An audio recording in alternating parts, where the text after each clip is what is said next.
पूजा साधुगुण्यार्थे सद्बल प्राप्त्यर्थं द्रव्यदक्षिणां समर्पयामि मन्त्रपुष्पाञ्जलिं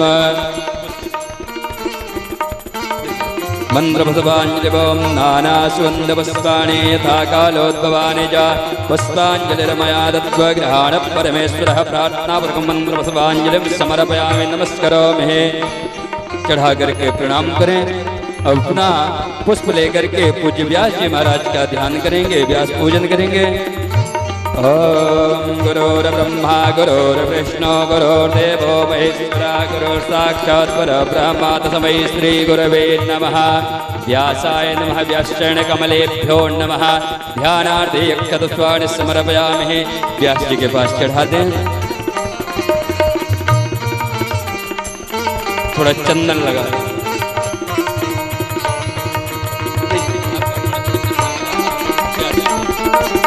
गन्धनानुलेपनमो गन्धद्वारां दुरादरतां नित्यपुष्टां करेशणे ईश्वरीं सर्वभूतानां ताम्योपवेश्रय।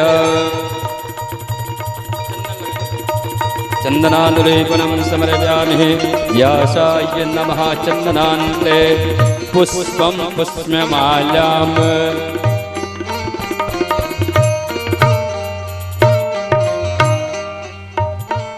माला पहना दें।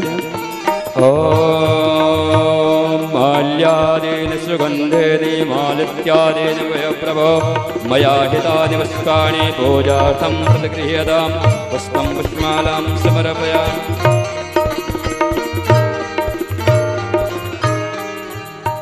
पुष्पं पुष्पमालां समर्पयामि। व्यासाय कुछ दक्षिणा दे करके प्रणाम करें।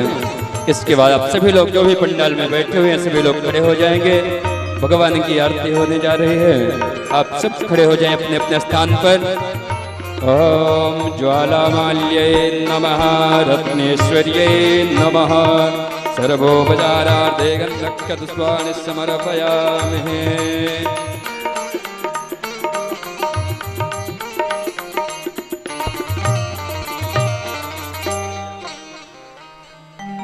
आरती करें।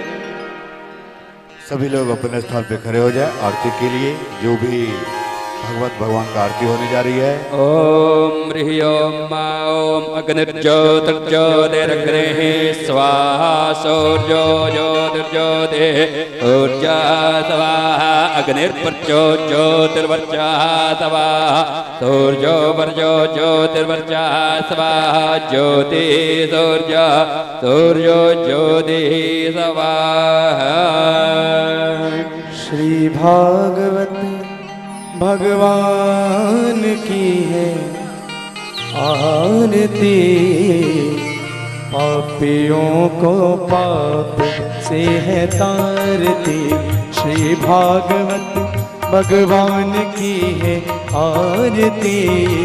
पापियों को पाप से है तारती।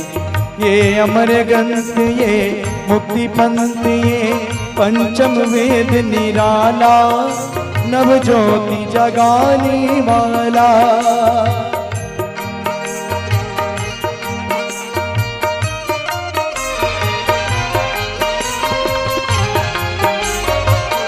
हाँ ये अमर ग्रंथ ये मुक्ति पंथ ये पंचम वेद निराला नव ज्योति जगाने वाला। हरि नाम यही हरि धाम यही नाम यही हरि धाम यही। जग के मंगल की आरती पापियों के पाप को आरती। श्री भागवत भगवान की है आरती। पापियों को पाप से है तारती।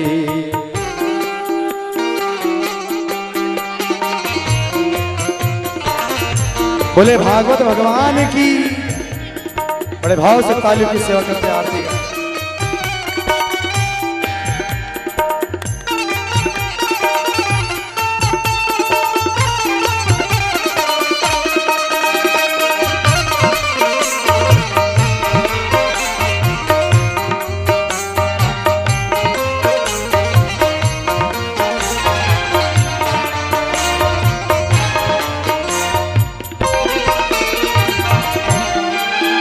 ये शांति गीत पावन पुनीत पापों को मिटाने वाला, हरि दर्श कराने वाला।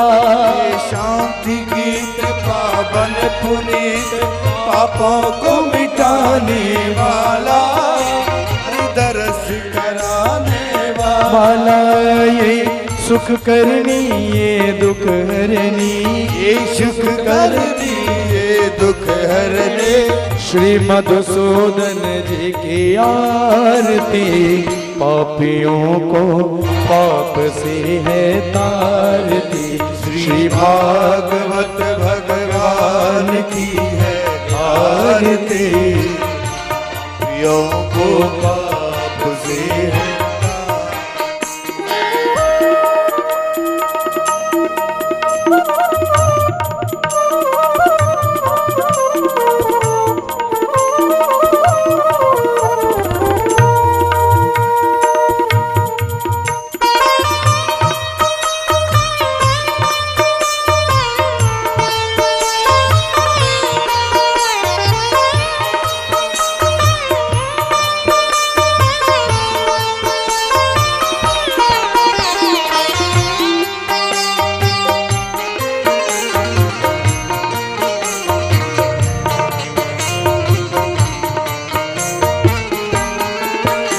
ये मधुर बोल सदपंथ खोल, सन्मार्ग बताने वाला, बिगड़ी को बनाने वाला। ये मधुर बोल मग बंद खोल, सन्मार्ग बताने वाला, बिगड़ी को बनाने वाला। श्री राम यही घनश्याम यही, राम यही घनश्याम यही, राजा राम यही राधे श्याम यही, राम यही घनश्याम यही। प्रभु की महिमा की आरती, पापियों को पाप से आरती। श्री भागवत भगवान की है आरती, पापियों को पाप से है तारती। श्री भागवत भगवान की है आरती, पापियों को पाप से है तारती। पापियों को पाप से है तारती, पापियों को पाप से है तारती। जलेन शीतलीकरणं श्रीदेहवन्दनं भारार्तिग्रहणं दैवायनं श्रेयात्मनं ग्रहणं मंत्रपथपांजलिम। थाली को ही रख दें, पुष्प लेकर के पुष्पांजलि करें। ओम ह्रीं जगेन जगमय देवास्तानि धर्माणि पथमान्यासन्यादेहानागं महिमानः सचन्द्र यत्र पूर्वे स्वाद्याः सन्ति देवाः। नानासुन्दरपुष्पाणि यथा कालोद्भवानि च पुष्पाञ्जलिर्मया दत्तगृहाणः परमेश्वर। प्रार्थनापूर्वकं मंत्रपथपांजलिं समर्पयामि, नमस्करोमि प्रणमेते। चढ़ा करके प्रणाम करें। बोले श्रीमद्भागवत महापुराण की बोले ध्यानाथ भगवान की बोले व्यास जी महाराज की बोले हनुमान जी महाराज की। आप सभी लोग अपने अपने स्थान पर बैठ जाएंगे।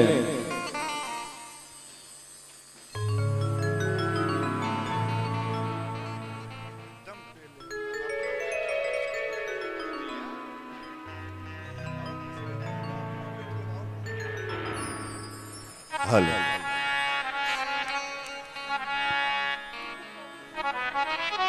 समस्त ग्रामवासी क्षेत्रवासी को हेलो हेलो हेलो जी।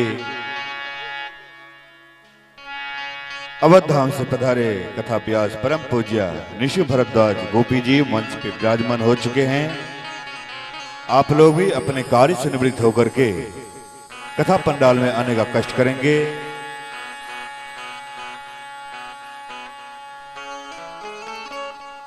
निवेदन करेंगे हम व्यास जी से, हम भक्तों को वहां ले चले जहां की भागीरथी गंगा में कल की कथा में स्नान करा रहे थे। इसलिए आप वहीं भक्तों को गंगा भागीरथी गंगा में डुबकी लगाने का, अपने जीवन को धन्य बनाने का प्रयास करें। सीताराम सीताराम।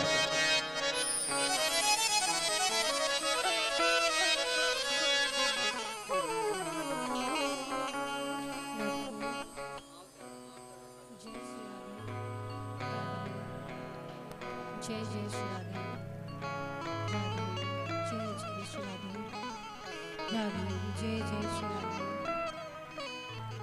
जय जय श्री राधे, जय जय श्री राधे, जय जय श्री राधे, जय जय श्री राधे, जय जय श्री राधे, जय जय श्री राधे, हरि ओम हरि ओम। जय जय श्री राधे, जय जय श्री राधे, जय जय श्री राधे, जय श्री राधे।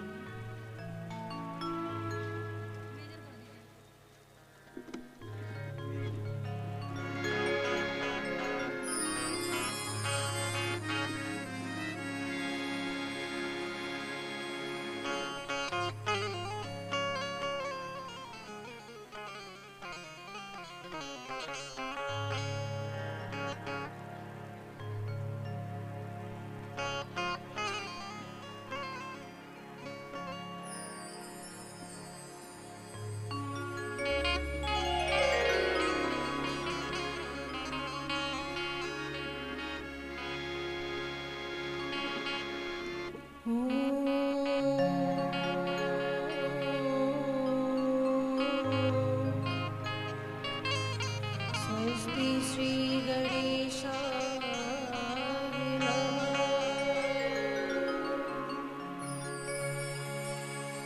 श्री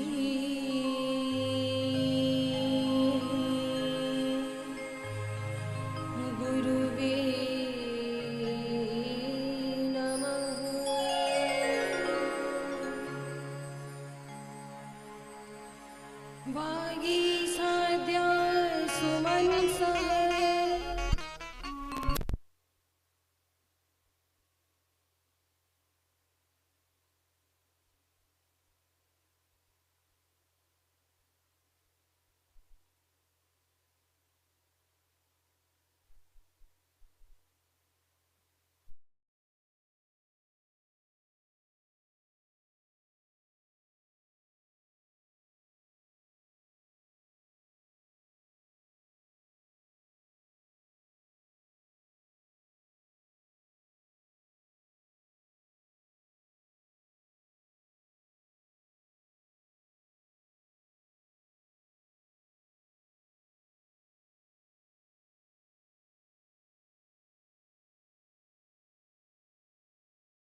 अखण्डमण्डलाकारम् व्याप्तं येन चराचरम् तत्पदं दर्शितं येन तस्मै श्रीगुरुवे नमः।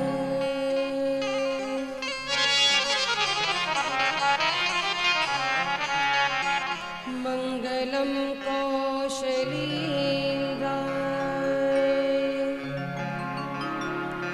महनीय गुणाधये चक्रवर्ती तनुजाय सार्वभौमाय मंगलम्।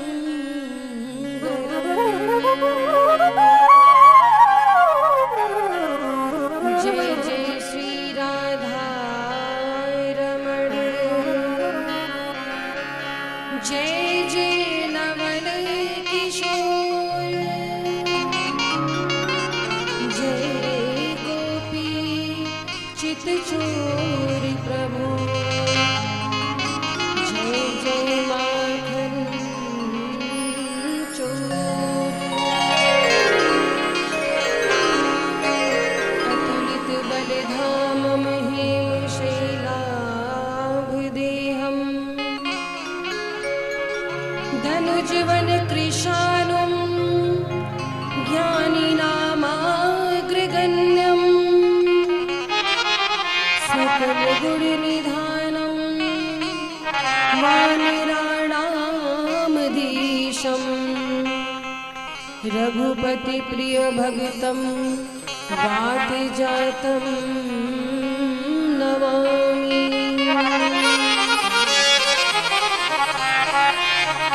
रानी सरकार की, श्रीमद्भागवत महापुराण की जय हो, वृंदावन बिहारी लाल की जय हो, शंकर भगवान की जय हो, हनुमान जी महाराज की जय हो। जय जय श्री राम। राधेश हरे राम राम राम हरे हरे, हरे कृष्ण कृष्ण कृष्ण हरे हरे।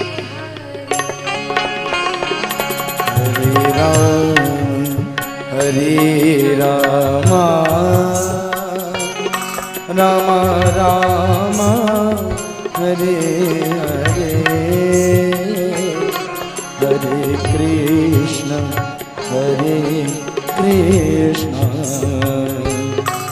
कृष्ण कृष्ण हरे हरे,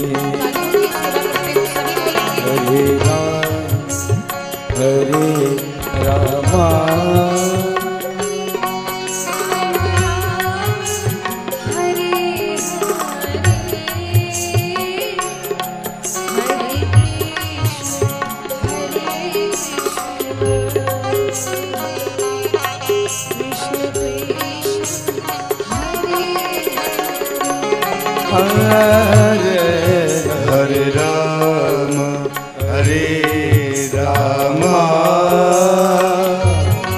राम राम हरे हरे, हरे कृष्ण कृष्ण कृष्ण हरे हरे।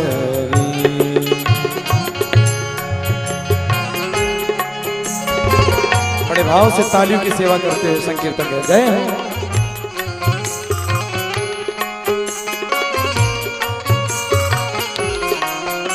बोले राधा गोविंद लाल की।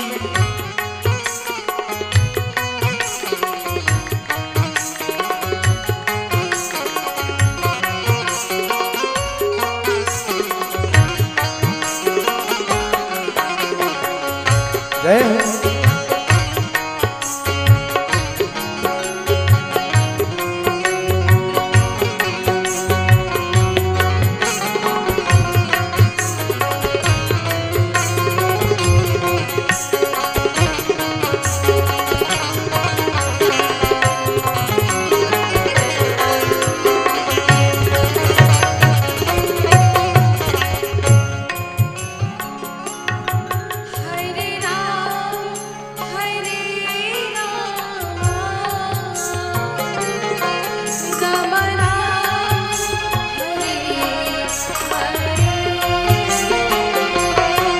हरे राम हरे राम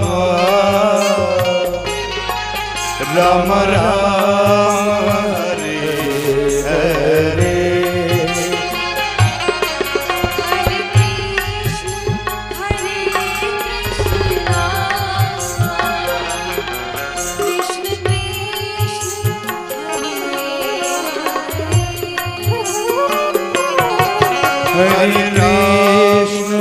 हरे कृष्ण कृष्ण कृष्ण हरे कृष्ण कृष्ण कृष्ण हरे हरे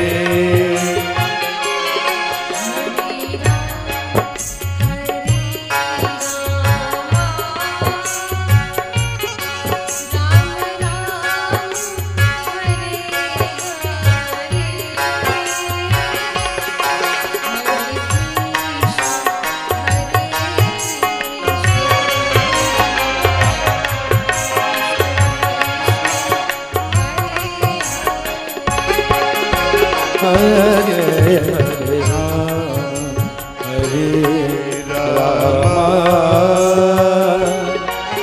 राम राम हरे हरे हरे कृष्ण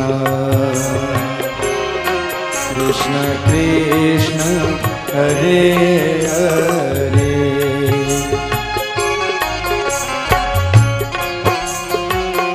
बोले राधा रमण लाल की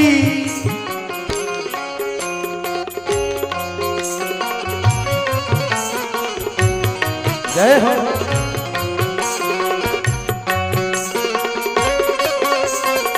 श्री हरिदास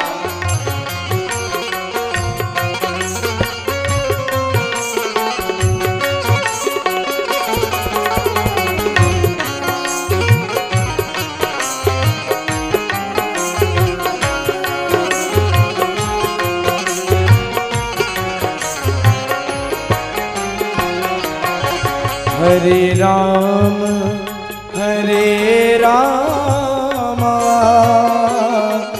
राम राम हरे हरे हरे राम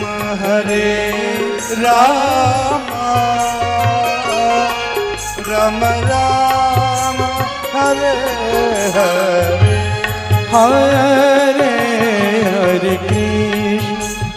हरे कृष्ण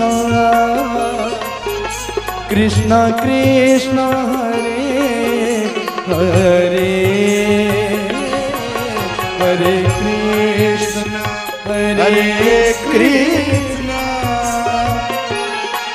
कृष्ण कृष्ण हरे हरे हरे राम राम राम हरे हरे हरे कृष्ण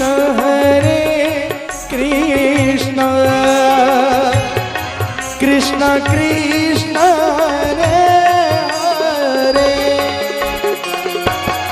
हरे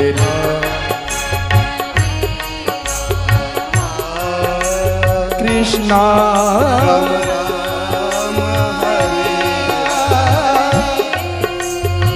कृष्ण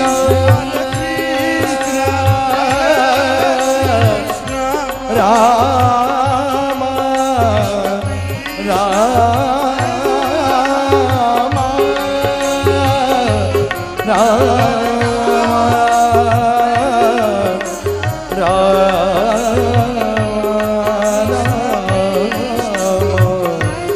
हरे हरे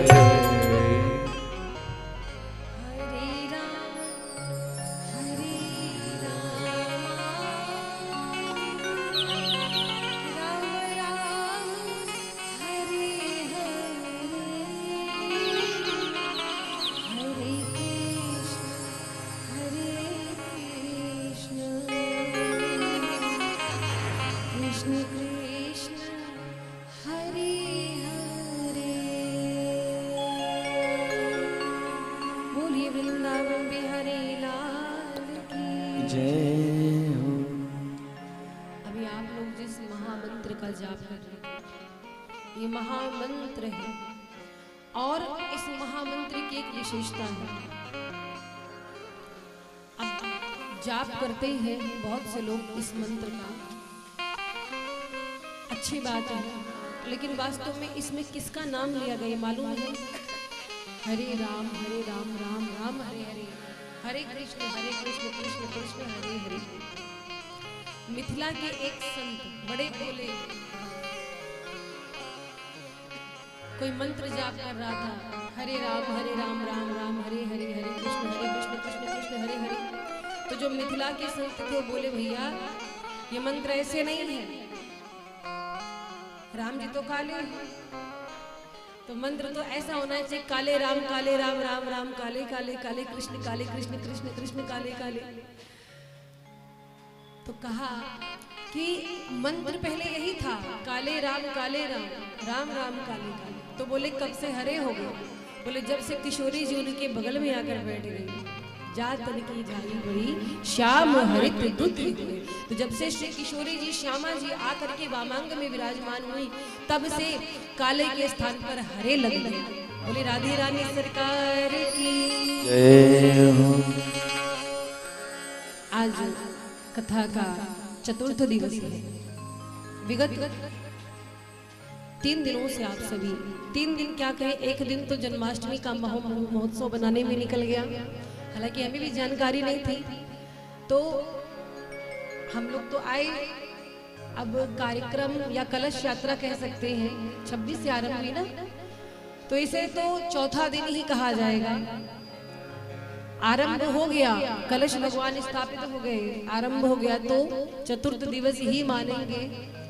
तो चतुर्थ दिवस है आज, और आप सभी 3 दिनों से बड़े भाव के साथ भगवान के इस प्रांगण में उपस्थित होकर के पुण्य लाभ प्राप्त कर रहे हैं। परीक्षित जी, आप लोग बताइए, कल आप लोग कथा ध्यान से सुन रहे थे, कल कथा कहाँ पर विराम हुई थी? किसी को याद है? कल जो भी कथा आपने सुनी, कथा कहाँ विराम हुई थी? 1-2 पंक्ति नहीं याद है? किसी को याद है? कितने ध्यान से कथा सुनते हो बताओ। चलिए कोई बात नहीं, आपसे ध्यान से सुनिएगा, कल से हम पूछेंगे जरूर कथा कहाँ विराम हुई थी। मान लो कभी हम ही भूल जाए, कम से कम आप लोग तो याद दिला दो। कल हम लोग चर्चा कर रहे थे परीक्षित जी के जन्म की कथा। अभी जन्म हुआ नहीं है, अभी परीक्षित जी गर्भ में है और अश्वत्थामा ने ब्रह्मास्त्र छोड़ा, सुना था आपने? भगवान द्वारिकाधीश ने रक्षा की है नन्हे से परीक्षित जी की। द्वारिकाधीश जब जाने लगे द्वारिका, रथ पर आरूढ़ हुए, मां कुंती ने निवेदन किया कि प्रभु आप मत जाइए। 26 श्लोकों में मां कुंती ने स्तुति गाई है। द्वारिकाधीश का एक चरण भूमि पर और एक रथ पर थोड़ी देर विचार किया, वापस लौट आए, द्वारिका जाने का विचार छोड़ दिया। अब कुंती मैया को लगा कि द्वारिकाधीश मेरे निवेदन पर वापस लौटे। द्रौपदी जी सोचती हैं कि मेरे सखा है, ये मेरे निवेदन पर वापस लौटे हैं। उत्तरा को लगा कि मेरे गर्भ में पल रहे परीक्षित के प्रेम में प्रभु वापस लौटे हैं। सबको अलग अलग लगा कि भगवान हमारे कारण से द्वारिका जाने का विचार छोड़ दिए, पर वास्तव में भगवान वापस रथ से क्यों उतर आए मालूम है? क्योंकि अभी कोई एक ऐसा है जो भगवान की प्रतीक्षा कर रहा है। कौन? भीष्म पितामह बाणों की सैया पर लेटे हुए उत्तरायण काल होने की प्रतीक्षा कर रहे थे, और भीष्म पितामह के मन में एक भाव था, क्या? जब मेरे प्राण छूटे तो कम से कम श्री ठाकुर जी हमारे सामने हो, यदि तब मेरे प्राण निकल जाए तो इससे अच्छा जीवन और किसका हो सकता है, मेरा मरण सफल हो जाए। और महाराज इसी प्रतीक्षा में अपने प्राणों को रोक रखा है। भीष्म पितामह के पास इच्छा मृत्यु का वरदान। द्वारिकाधीश आए भीष्म पितामह के लिए और युधिष्ठिर जी को बड़ा दुख हो गया था इस बात का कि अपनों को मार करके मुझे राज्य प्राप्त हुआ है, ऐसा राज्य किस काम का। देखो, जब किसी अपने को कष्ट होता है, भले वो हमारा कितना बुरा चाहता हो, पर जब हमारा दिल साफ है, हमारा दिल अच्छा है, लाख गलतियां करने के बाद भी हमारे मन में उसके लिए पीड़ा होती है। जैसे कि अर्जुन को हुई थी युद्ध क्षेत्र में कि हे गोविंद, मैं कैसे अपने गुरु पर बाण चलाऊं, तो प्रभु ने उन्हें ज्ञान दिया गीता का। आज वही दुख हो रहा है युधिष्ठिर जी को कि अपनों को मार करके रणभूमि में किस प्रकार से मैं इस सिंहासन का अधिकारी हो सकता हूँ। मन में ग्लानि हुई। द्वारिकाधीश युधिष्ठिर जी को लेके भीष्म पितामह के पास आए और बोले कि पितामह भीष्म, आप इन्हें उपदेश दीजिए। पितामह भीष्म ने बड़ी देर तक युधिष्ठिर जी को समझाया। पितामह भीष्म कहते हैं, अच्छा हुआ प्रभु आप आ गए, हम तो आपकी ही प्रतीक्षा कर रहे थे। बस मरने से पहले कुछ निवेदन आपके चरणों में है। क्या? एक बात बताइए, हमने जीवन भर कभी पाप नहीं किया, आजीवन ब्रह्मचर्य धारण किया, कोई अपराध नहीं किया, किसी के साथ गलत नहीं किया, सदैव न्याय संगत बात की। ये बाणों की सैया हमें काहे को मिली? ये बता दीजिए हमको, आज हम बाणों की सैया पर है, क्या अपराध मुझसे हुआ? द्वारिकाधीश मुस्कुराने लगे, बोले पितामह आप जरा याद कीजिए आपसे क्या अपराध हुआ है। जिस समय भरी सभा में द्रौपदी का चीर दुशासन खींच रहा था, चीर हरण हो रहा था, आप उसमें सबसे श्रेष्ठ थे। यदि आप चाहते तो इसको रोक सकते थे, पर आप वहां मूक दर्शक बने रहे। नारी का अपमान होते आपने देखा है। आप चाहते तो कौरवों में किसी में भी इतना साहस नहीं था कि आपके बात का विरोध करता, पर वहां पर आप मौन दर्शक बने रहे। यही आपका अपराध है। पितामह भीष्म कहते हैं कि प्रभु मेरी बुद्धि बिगड़ गई थी उस समय, क्योंकि मैंने दुर्योधन का नमक खा लिया था। एक बात जान लो, जैसा खाओ अन्न वैसा रहता है मन। इसीलिए कहते हैं सात्विक भोजन करो, वही पाओ जिससे हमारी बुद्धि खराब न हो जाए। भोजन में भी बड़ा प्रभाव होता है। आप जिसके संगत में, जिसके घर का खा रहे हैं, उसके कुछ गुण तो आप में आ ही जाए, कुछ लक्षण तो आ ही जाते हैं महाराज, ये तो पक्की बात है। हमने बहुत से स्थानों पर देखा है, बहुत से लोग कहते हैं कि हम तो मांसाहार करते हैं, क्यों? बोले ये बढ़िया होता है, अरे शरीर को ताकत मिलती है। एक बात बताओ, अगर किसी के घर में किसी की मृत्यु हो जाती है, चाहे वो कोई भी लगता हो, मृत्यु हुई तो कोई भी उसे उसके नाम से नहीं बुलाता। जो भी फोन करके पूछता है या जो भी आता है कहता है डेड बॉडी का, थोड़ी देर में वही व्यक्ति डेड बॉडी में बदल जाता है, लाश में बदल जाता है। भैया लाश कहाँ रखी है, डेड बॉडी कहाँ रखी है? एक सेकंड में सारा आईडी चेंज हो जाता है। और उस लाश को छूने के बाद लोग स्नान करने के बाद घर में आते, क्यों? कहते हैं अरे इसको छू लिया, आप घर में नहीं घुस सकते। और जरा सोचो कि जो पशु पक्षियों को मार करके खाते हैं वो लाश नहीं है कि नहीं? बताओ, वो भी तो लाश है। चाहे वो इंसान हो, चाहे वो जीव हो, जंतु हो, शरीर तो सब में है, श्वास तो सब ले रहे हैं, जल तो सब पीते हैं, क्रिया तो सभी करते हैं, तो वो भी तो सजीव वस्तु है। आखिर उसको मार करके जब हमारे आपके, हम तो नहीं खाते, एक बात बता रहे उदाहरण, कि जब पेट में जाता है तो कैसे आप कहते हो कि आप बड़े पवित्र हो, तब कितनी बार स्नान करते हो? जीवन में एक बात याद रखिए, कभी किसी को सता करके, किसी को मार करके आप अगर चाहो आपको ताकत मिले, आपको बल मिले, तो कभी नहीं मिलेगा। आपका बल, आपका तेज और भी समाप्त हो जाएगा। कितने लोग कहते हैं हमने कोई पाप नहीं किया, हमें तो बड़ी बीमारी मिली। बहुत सारी बीमारियां हो जाती हैं। ऐसा नहीं कि जो मांसाहार करते उन्हीं को बीमारी होती, बीमारी सभी को होती है। भाई यहाँ पर आए हैं, भगवान को भी बुलाने का कोई ना कोई बहाना तो चाहिए।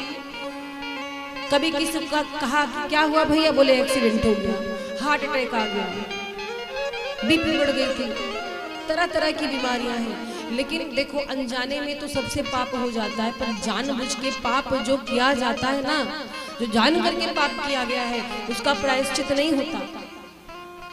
इसलिए प्रयास करो, शुद्ध खाओ, जो भी पाओ बिल्कुल शुद्ध होना चाहिए, जिससे आपकी बुद्धि शुद्ध रहेगी, आपके विचार शुद्ध रहेंगे, आपका स्वभाव अच्छा होगा, आपका चरित्र अच्छा होगा, फिर आपका जीवन अच्छा। इसलिए अगर कोई ऐसा हो जो मांसाहार करता हो तो यही निवेदन है, मांसाहार से दूर रहिए। हम लोग अगर मान लीजिए दीपक जला रहे हैं, थोड़ी सी भी अगर माचिस की तीली की जलता हमारे हाथ में छू जाए तो तुरंत हमें कष्ट होता है। और जरा सोचो जब किसी मूक पशु पर आरी चलती है उसे कितनी पीड़ा होती होगी, बोल नहीं पाता है, तकलीफ कितनी होती होगी, जरा विचार करो। तो आज से ये संकल्प लो, यदि कोई ऐसा हो जो मांसाहार करता हो तो मांसाहार का त्याग करो। प्रकृति ने खाने के लिए कितनी व्यवस्था की, देखिए है कि नहीं, कितनी सारी वस्तुएं हैं। भगवान श्री राम जो कि रघुवंशी थे, 14 वर्ष वनवास में रहे, पर कभी नहीं उन्होंने मांसाहार का सेवन नहीं किया, कभी नहीं। तो इसलिए लोगों के पास बहाने होते हैं, अरे हमें ताकत नहीं, डॉक्टर ने बोला है, बहुत सारी बातें, उसके ऑप्शन में, उसके विकल्प में बहुत सारी वस्तुएं, आप उसका सेवन करिए। तो महाराज पितामह भीष्म कहते हैं मेरी बुद्धि बिगड़ गई थी, विकृत हो गई थी उस समय, लेकिन हे प्रभु आपका दर्शन हो गया, अब मेरी बुद्धि शुद्ध हो गई है। एक निवेदन करना चाहता हूं, क्या बोले कि मेरी एक बेटी है और आजीवन वो कुंवारी है, अभी तक उसका विवाह नहीं हुआ है, बड़ी शुद्ध है, पवित्र है, मैं उसे आपके चरणों में समर्पित करना चाहता हूँ। अब आप सोच रहे होंगे कि पितामह भीष्म का तो विवाह ही नहीं होता तो बेटी कहाँ से हो गई। वो अपनी बुद्धि की बात कर रहे थे कि ये बुद्धि ही मेरी बेटी है, मैं जाते जाते इसे आपको सौंपना चाहता हूँ, ये निर्मल है। इति मति रूप कल्पिता वितृष्णा भगवती सात्तत पुंगवे विभूमि।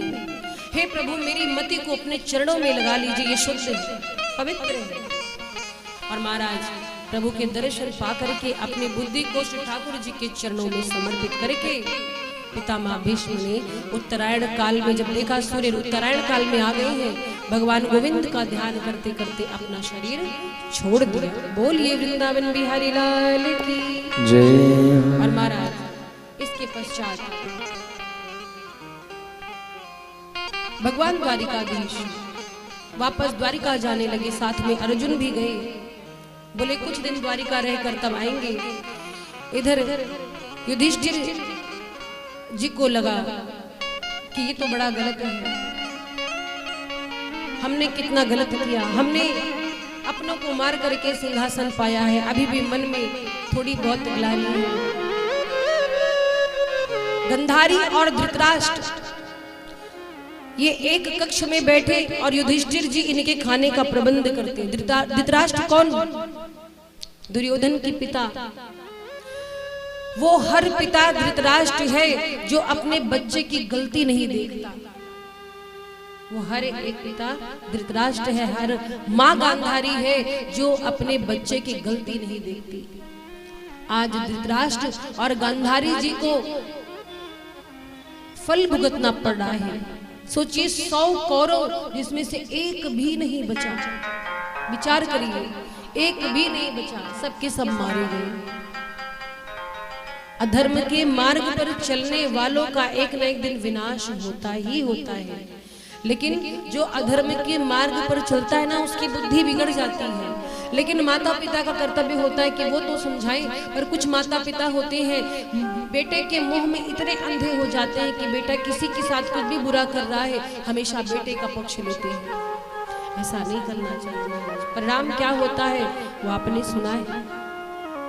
विदुर जी ने आकर के बहुत धिक्कारा गांधारी जी को, धृतराष्ट्र जी को, कि जिनके लिए तुमने इतना विष बोया, तुम्हारे बच्चों ने आजीवन परेशान किया, आज उसी युधिष्ठिर की दी हुई रोटी खा रहे हो। अरे छोड़ दो अब महल को और निकल जाओ भजन के लिए। गांधारी मैया और धृतराष्ट्र जी निकल गए। और महाराज भगवान जब द्वारिका गए कुछ क्षण वहां पर रहे, लीलाएं की। इसके पश्चात प्रभु का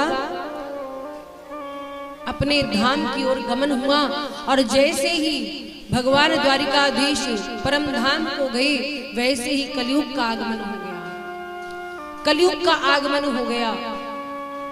भगवान जैसे ही द्वारिका से परम धाम को गए, शरीर छोड़ा है, वैसे ही द्वापर युग विश्राम हुआ, कलयुग का आगमन हुआ। और महाराज जब कलयुग का आगमन होता है तो जो कलयुग है हमारी बुद्धि को विकृत कर देता है। अर्जुन वहां से रोते हुए आए, युधिष्ठिर जी से कहा कि भगवान द्वारिकाधीश हमको छल करके वापस चले गए अपने धाम को। पांडव स्वर्गारोहण के लिए निकल गए और इधर राजकाज आ गया परीक्षित जी के हाथ में। परीक्षित जी कौन? उत्तरा के पुत्र, जिसकी रक्षा गर्भ में प्रभु ने की थी। परीक्षित जी का जन्म हुआ, पालन पोषण हुआ। युधिष्ठिर ने राजपाट परीक्षित जी को दे दिया। एक दिन परीक्षित जी ने देखा कि कलयुग धर्म को परेशान कर रहा है, पृथ्वी को परेशान कर रहा है। तो परीक्षित जी ने कहा कि ये क्या करते हो? कलयुग कहता है कि प्रभु मुझे भी कहीं रहने की जगह दो। परीक्षित जी कहते हैं मेरे राज्य में तुम्हारी हिम्मत कैसे हुई लोगों को सताने की? अभी दूर चले जाओ। कलयुग कहता है एक छत्र पूरी पृथ्वी पर आपका ही तो राज्य है, मैं जाऊं कहां, कोई जगह दे दो। और महाराज परीक्षित जी ने कहा कि जाओ मैं तुमको 4 जगह देता हूं। अब जरा सोचिएगा कलयुग का वास कहां कहां है, कलयुग का वास किस किस चीज में है। परीक्षित जी ने 4 जगह दी है। सबसे पहली जगह दी है क्या? द्यूत। द्यूत मतलब जानते जुआ खेलना, जहां पर लक्ष्मी दांव पे लगाई जाए, जहां पर जुआ खेला जाता है, समझो वहां पर कलयुग का वास है। कली ने प्रभावित कर रखा है तो द्यूत में कलयुग का वास है।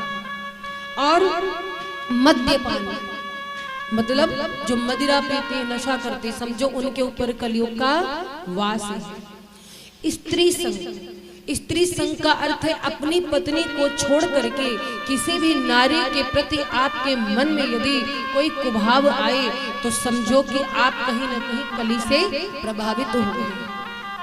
और चौथा स्थान दिया कौन सा? हिंसा, जहां पर जीवों को मारा जाए, सताया जाए जीव जंतुओं को, तो समझो कि वहां पर कलयुग का वास है। कलयुग हाथ जोड़कर परीक्षित जी से बोला सरकार आपने 4 जगह दी, मेरा परिवार बहुत बड़ा है और सब गड़बड़े जगह दी है, कोई अच्छा सा एक स्थान दे दो।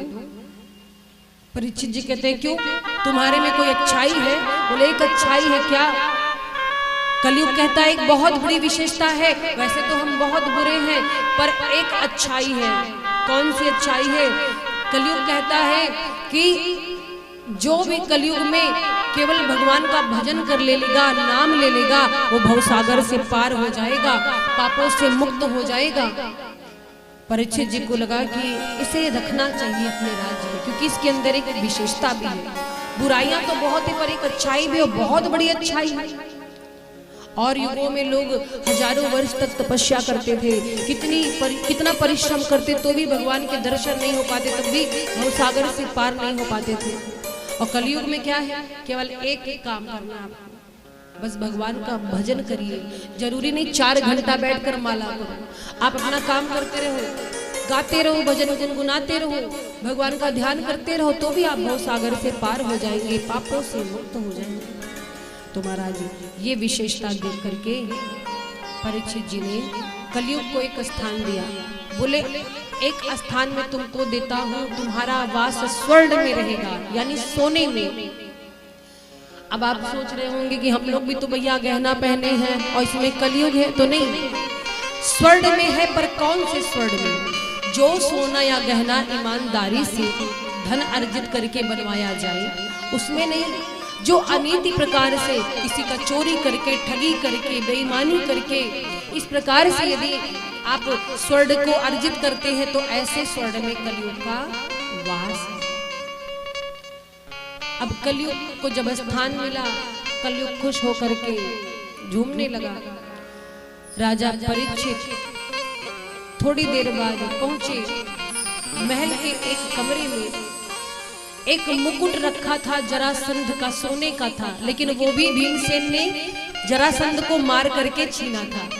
अब वहां भी तो कलयुग का वास था, परीक्षित जी भूल गए और पहन लिया उस मुकुट को। मुकुट पहन करके शिकार खेलने गए, बुद्धि बिगड़ गई। जैसे ही वो मुकुट पहना है जरासंध का, बुद्धि विकृत हो गई और ऋषि का अपमान कर दिया। शमीक ऋषि के आश्रम पहुंचे और बुद्धि बिगड़ने के कारण उनका अपमान कर दिया। ये अपमान उनके पुत्र श्रृंगी ऋषि को सहन नहीं हुआ। श्रृंगी ऋषि ने शाप दे दिया कि आप इस नगर के राजा होकर, पांडवों के वंशज होकर, सदाचारी होकर के भी एक ऋषि का अपमान करते, जाइए मैं शाप देता हूँ, 7 दिन में आपकी मृत्यु हो जाएगी। परीक्षित जी वहां से आए और जैसे ही मुकुट उतारा तब उनको एहसास हुआ से तो बहुत बड़ा पाप हो गया। लेकिन अब पाप तो हो ही गया है, तो क्या किया जाए, पाप का प्रायश्चित कैसे हो। निकल गए परीक्षित जी, बहुत सारे संतों से मिले, बहुत से लोगों से पूछा कि हमसे बहुत बड़ा पाप हो गया, हमने शमीक ऋषि के गले में मरा हुआ सर्प फेंक दिया, हमारी बुद्धि बिगड़ गई थी कली के प्रभाव से, क्या करें, कोई उपाय न बता पाए। तब मानो श्याम सुंदर स्वयं ही सुखदेव जी के रूप में प्रकट हुए और परीक्षित जी का उद्धार किया, उनको कथा सुनाई। बोली सुखदेव जी महाराज की जय। तो महाराज इसीलिए कहा गया है, पाप तो सबसे होता रहता है कुछ ना कुछ, और पाप से बचना है तो केवल एक ही उपाय है, क्या, भजन। भजन करते रहो और पाप से तो मुक्त हो जाओगे। लेकिन भजन करने के बाद जानते क्या होता, आपकी बुद्धि जो बिगड़ी हुई होगी ना वो भी सुधर जाएगी, फिर आपसे पाप होगा ही नहीं। इसीलिए कहा गया है, ओ पापी मन कर ले भजन, ओ पापी मन कर ले भजन, और मौका मिला है तो कर ले जतन। नहीं तो क्या होगा, अगर जतन नहीं किया तो बाद में प्यारे पछताएगा, जब पिंजरे से पंछी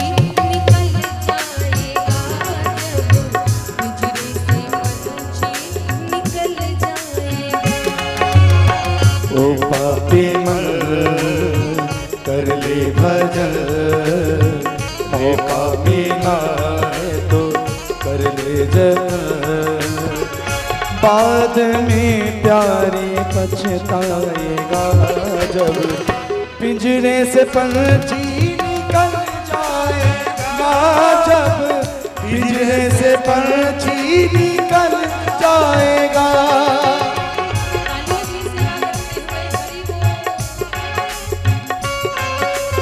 बोले राधा गोविंद की, बड़े भाव से ताली की सेवा करते हैं।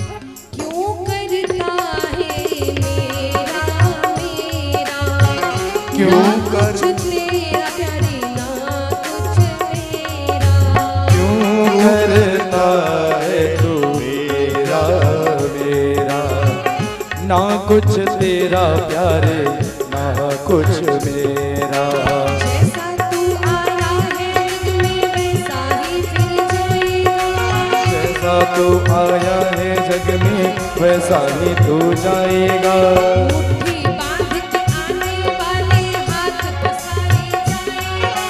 मुट्ठी बांध के आने वाले हाथ पसारे जाएगा, श्री हरि पिंजरे से पंछी, पिंजरे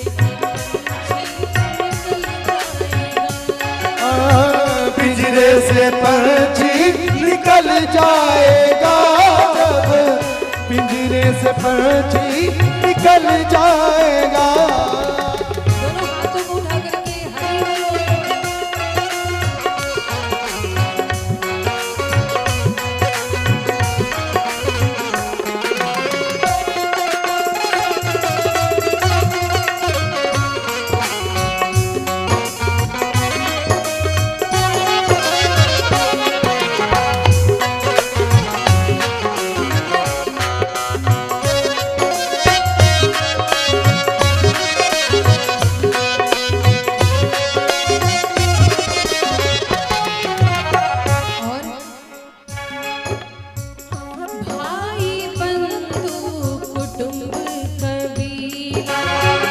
भाई बंधु कुटुंब कबीरा, ये तो जग का झूठा झमेला, ये तो जग का झूठा झमेला।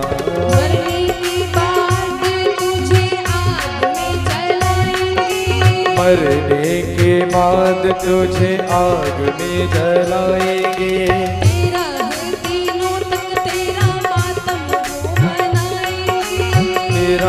दिनों तक तेरा मातम हो मनाएंगे।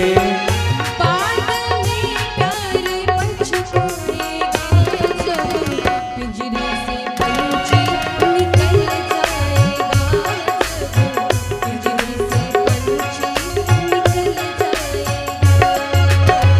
पिंजरे से पंछी निकल जाएगा जब, पिंजरे से पंछी निकल जाएगा। क्या कि शरीर में जब तक प्राण है, जब तक आपके पास ये सब है, पावर है, तब तक लोग आपके हैं। मरने के बाद बस 13 दिनों तक, वो भी बड़ी मजबूरी में।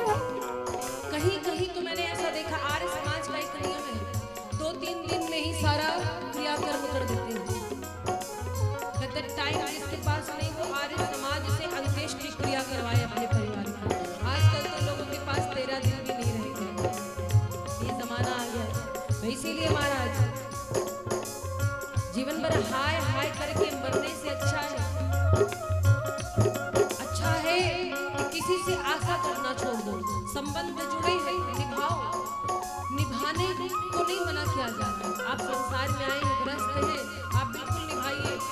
पर कुछ लोग कहते हैं ना, इन्होंने हमारा दिल तोड़ दिया, इन्होंने ऐसा कर दिया, हमारा दिल टूट गया। वे दिल काहे को तोड़वाते हो? जब गलत लोगों से आप रिश्ता रखोगे, मतलबी लोगों को अपना कहोगे, तो दिल तो टूटना ही है। इससे अच्छा है कि उससे रिश्ता जोड़ो, उससे दिल लगाओ, कभी नहीं टूटेगा। पिंजरे से पंछी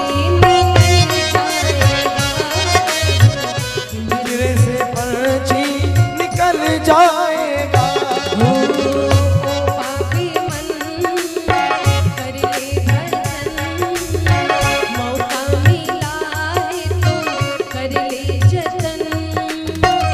बाद में प्यार पछताएगा जब, पिंजरे से पंछी निकल जाएगा जब, पिंजरे से पंछी निकल जाएगा। पिंजरे से पंछी निकल जाएगा, पिंजरे से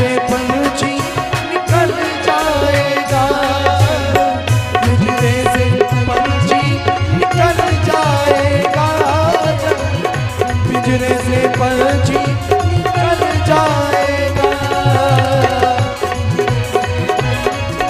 आ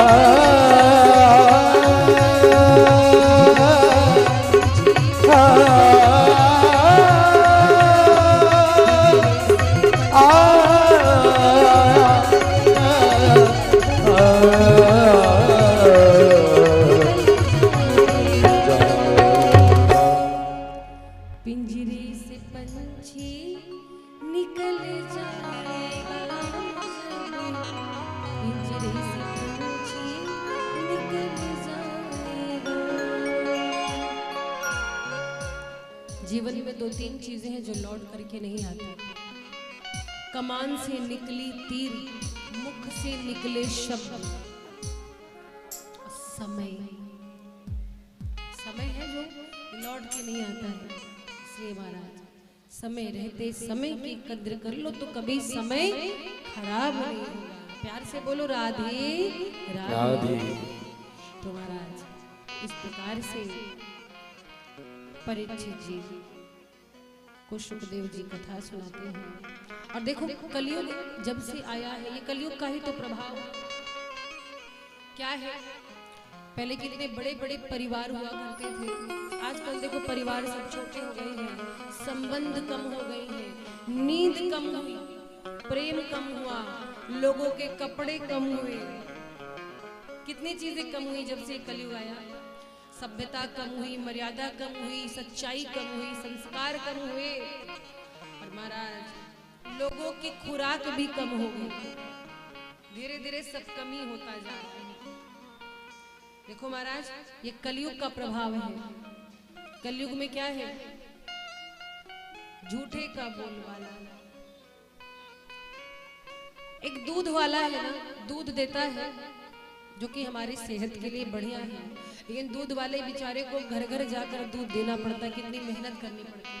वही देखो मदिरा बेचने वाला किसी से कहता है भैया आकर के हमसे दूध ले लो, मदिरा ले लो। दूध वाला कहता है कि दूध ले लो, पर मदिरा वाला कभी नहीं कहता। मदिरा वाले के पास लोग खुद लाइन लगाते हैं। ये क्या है, कलयुग है, कलयुग का प्रभाव है। अच्छी चीज की कीमत कम होती जा रही है, दिखावेपन से लोग ज्यादा आकर्षित हैं। पहले लोग देखो, पहले की भाषा हुआ करती थी, लोग माँ कहते थे, माता जी कहते थे, अब तो मम्मा कहते हैं प्यार से। डैडी, विचार कीजिए डैडी किस शब्द से बना है, डैड, उसको और कम करिए डेड। लोग कहते हैं क्यों, अर्थ समझे या ना समझे, उसका प्रभाव समझे या ना समझे, लेकिन फैशन है। ऐसा कहेंगे तो हम हाई फाई सोसाइटी के कहलाएंगे। अरे हाई फाई बनने के चक्कर में अपनी सभ्यता को नहीं छोड़ो महाराज। लोग बच्चों का बर्थडे मनाते हैं, अच्छी बात है, मनाना चाहिए जन्मदिवस, लेकिन कई जगह हमने देखा है केक काटते हैं। चलो केक भी आपने काट दिया, लेकिन उस पर नाम तो मत लिखवाया करो। अपने बच्चे का आपने नाम लिखवाया पर उसे कट करा रहे हो, अच्छी बात है? बताओ। और कहेंगे मोमबत्ती फूको। लोग दीर्घायु होने के लिए दीपक जलाते हैं, अब मोमबत्ती फूकना कितना अपशगुन है, जरा सोचो। मंदिर में आप पूजा कर रहे हो, आपका दिया बुझ जाए मान लो, तो आपके मन में डर हो जाता है, दिया क्यों बुझ गया, हे भगवान कोई अनर्थ ना हो जाए। और उसी जगह यही करते हो कि बच्चों को बर्थडे मनाने के लिए कहते हो बेटा फूको मोमबत्ती, बच्चा भी फूकता है तो आप भी कहते हो हैप्पी बर्थडे टू यू। आप उत्सव मनाना चाहते हैं, हम यहाँ से मना नहीं कर रहे, आप मनाइए, पर थोड़ा सा तरीका बदलिए, तरीके को बदलिए। ये सब कलयुग का प्रभाव है कि लोग अपना अच्छा बुरा नहीं समझ पा रहे, केवल फैशन के चक्कर में दौड़ रहे हैं। तो महाराज इस चीज का ध्यान रखो। पहले किसी के घर जाइए, बहुत पहले तो लोग बढ़िया, भले कच्चा मकान रहता होगा, लेकिन चूने से गेरू से लिखवाते सुस्वागतम, वेलकम। थोड़ा और अच्छे से लिख दिया तो शहरों में वेलकम लिखते। और अभी क्या है, दरवाजे पे जाओ तो लिखा रहता है कुत्ते से सावधान। सोचो कितना बड़ा प्रभाव है। पहले तो लोग गणेश जी का चित्र बनाते और स्वागतम लिखते, या किसी भी देवी देवता का चित्र मिलता। अभी तो क्या है, एक लगा रहता है बोर्ड, कुत्तों से सावधान रहे। इंसान आने से पहले ही डर जाता है, कहीं गलत एड्रेस पे तो नहीं आ गए। पता नहीं मनुष्यों का घर है कि यहाँ कुत्ते ही रहते हैं, लिखा है कुत्तों से सावधान, तो इसका मतलब यहाँ कुत्ते बड़े हावी होंगे। तो महाराज इस सब चीज का ध्यान दीजिए। कलयुग में आप हैं, हम भी हैं, लेकिन कलयुग का प्रभाव नहीं हो पाएगा हमारे ऊपर। कब? यदि हम भजन करेंगे, यदि भगवान का नाम धारण करेंगे। यहाँ पर एक बात मैं आपसे कहूँ, किसी ने मुझसे पूछा कि धर्म बड़ा कि कर्म। धर्म बड़ा है कि कर्म। कुछ लोग होते हैं ना जो कहते हैं हम तो कर्म में विश्वास रखते हैं, भगवान हमारी रोटी नहीं चला देंगे आकर। कहते हैं काहे के लिए इतना पूजा पाठ करें, भगवान हमारी रोटी नहीं चला देंगे आकर, हमको कर्म करना पड़ेगा तभी हमारे परिवार पलेगा। बात बिल्कुल सही है। कर्म करने से किसने रोका है? कर्म करो। क्या भगवान ने अवतार लिया तो अपना कर्म नहीं किया? राम जी चाहते तो अयोध्या में बैठे बैठे रावण को बाण से मार सकते थे, राक्षसों का वध तो बैठे बैठे कर सकते थे। उनको दौड़ने की क्या जरूरत थी? इतना कर्म करने की क्या जरूरत थी? बोलो। इन भगवान ने कर्म किया तो फिर धर्म की जरूरत क्यों होती है? ये एक प्रश्न है। जब हम अपना कर्म कर रहे हैं तो फिर ये पूजा पाठ धर्म की आवश्यकता क्यों? देखो समझिएगा ध्यान से, आपके काम की बात है। कर्म सब करते हैं, अपना अपना कर्म अच्छे भी होते हैं, कर्म बुरे भी होते हैं। करने वाले को लगता हम तो अपना कर्म कर रहे हैं।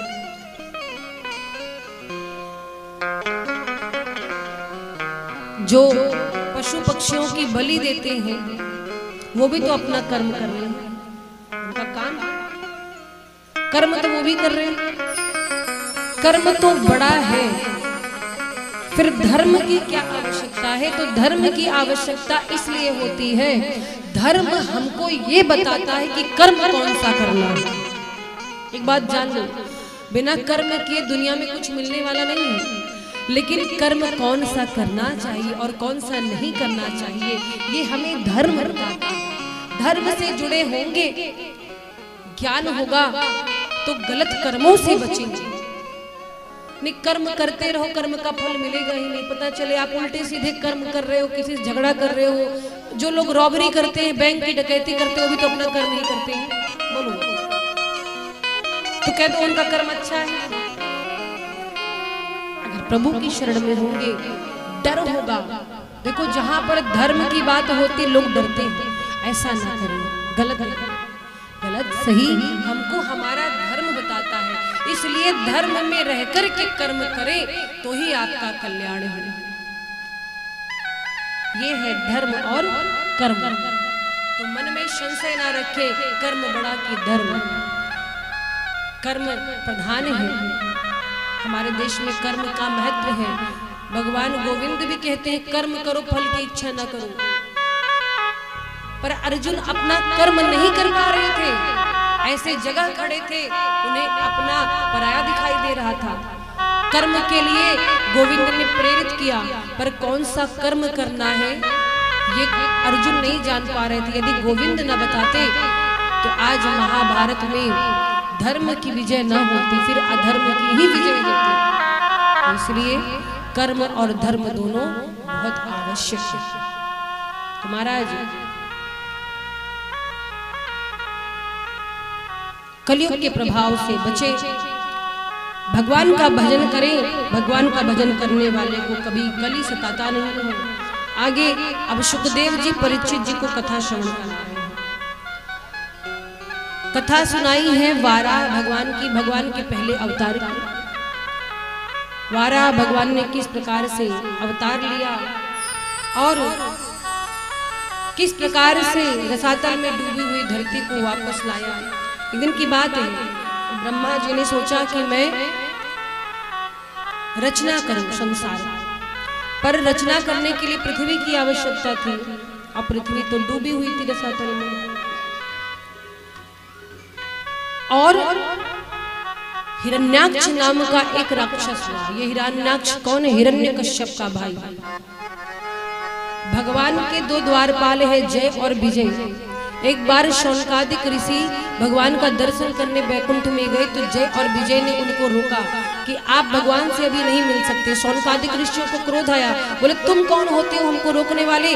हमको तुमने रोका, जाओ हम तुम्हें शाप देते राक्षस हो जाओ। तो वही जय और विजय हिरण्याक्ष और हिरण्यकश्यप बन करके सत्ययुग में आए, और तब प्रभु ने अवतार लिया है वाराह का और हिरण्याक्ष से युद्ध किया, पृथ्वी की रक्षा की, पृथ्वी को जल से बाहर निकाला है, समुद्र से बाहर निकाला, हिरण्याक्ष को समाप्त किया है। बोलिए वाराह भगवान की जय हो।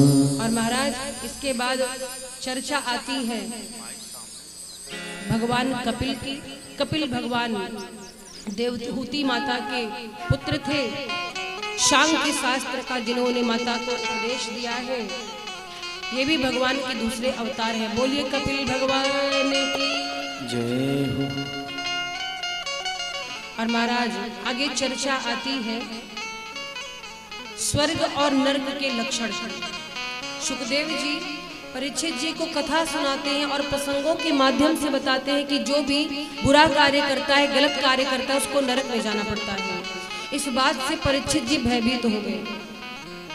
बोले गुरुवर, जो पाप करता है उसको नरक में जाना पड़ता है, तब तो मुझे भी अवश्य नरक में जाना पड़ेगा, मैंने भी तो पाप किया है।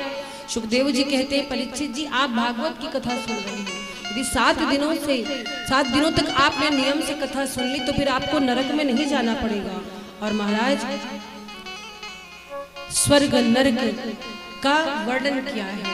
वास्तव में स्वर्ग नरक कहाँ है? भागवत जी में तो 28 प्रकार के नरकों का वर्णन है, लेकिन इसी धरती पर स्वर्ग है और इसी धरती पर नरक है।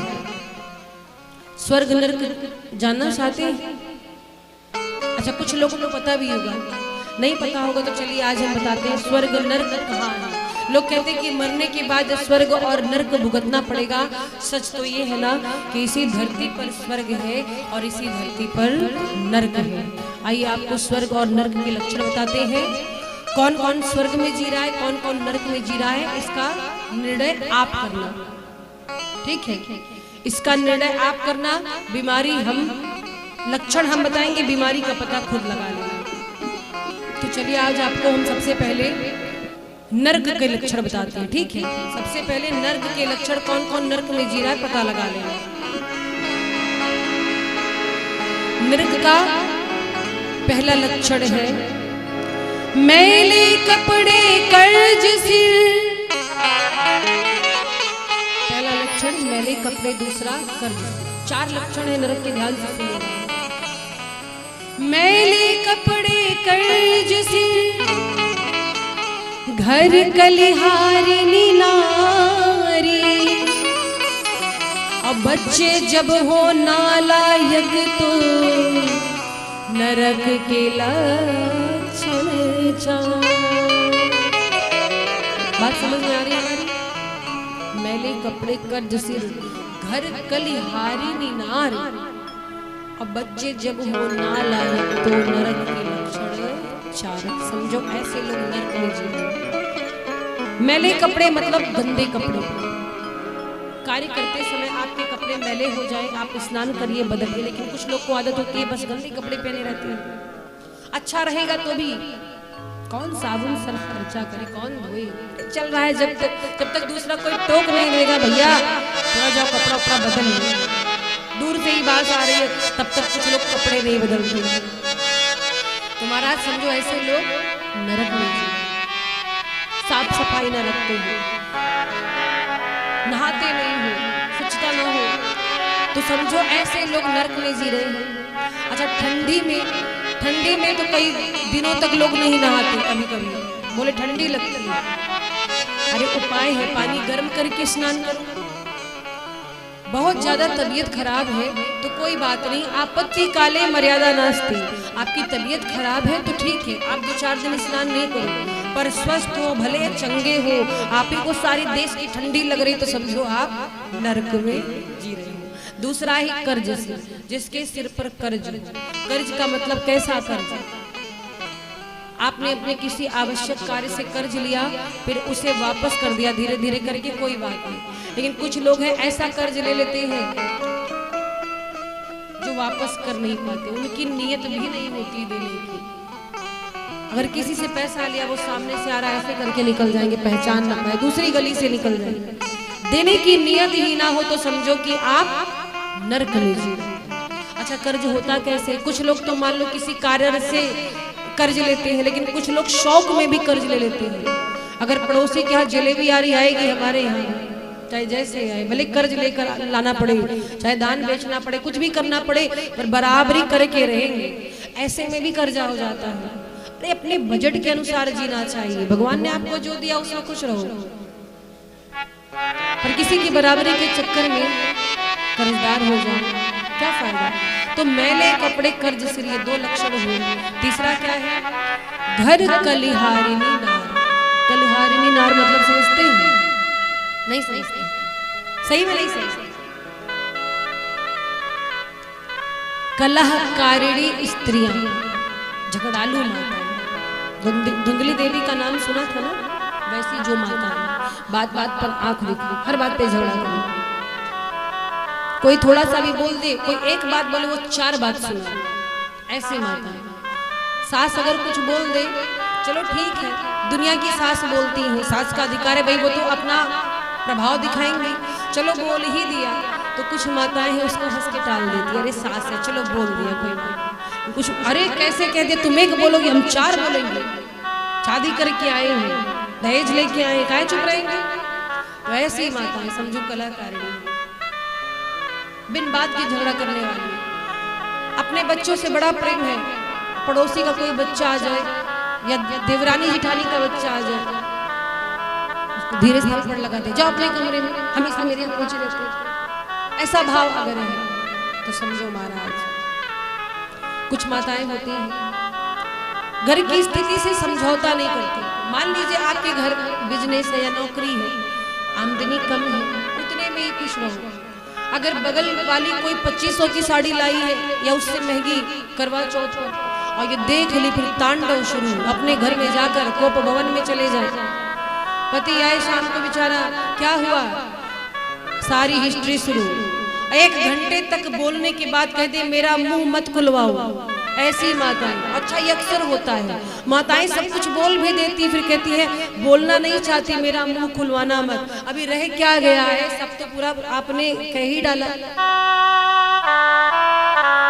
बड़ों का सम्मान करना जरूरी है। जो माताएं हर बात पर चिढ़ जाए, चुगली करे। कुछ माताएं गांव में ऐसी होती जिन्हें कोई काम नहीं होता है, सुबेरे स्नान कर लिया, बहु बढ़िया भोजन बना के देगी ही, उनको कोई काम नहीं है। कौन कहे बुढ़ापे में राम राम करने को, तो किसके घर क्या हो रहा, उनके घर क्या हो रहा, पूरे मोहल्ले का बायोडाटा रखती हूँ अपने पास।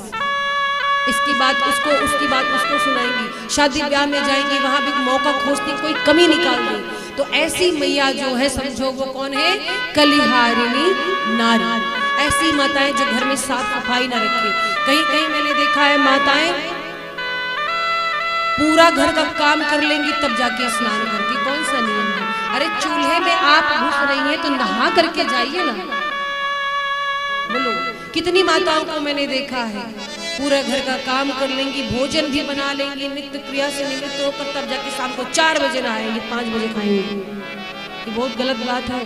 बिना स्नान किए कभी भी रसोई में प्रवेश नहीं करना चाहिए। कहते हैं कि बच्चों को टिफिन देना है, बहुत जल्दी है, चलिए ठंडी का समय है, आपको बहुत जल्दी है, आप गर्म पानी करिए, थोड़ा वस्त्र ही बदल लीजिए, लेकिन जिस वस्त्र को पहन करके आप लघु शंका दीर्घ शंका गए हैं उसी को पहन करके आप भोजन बना रहे हैं। बहुत लोग क्या लड्डू गोपाल है, लड्डू गोपाल को रख लिया दिखाने के लिए। हमारे यहाँ लड्डू गोपाल, हम किसी से कम थोड़ी, हम तुमसे बड़ी भक्त है, लेकिन लड्डू गोपाल बेचारे पड़े हैं।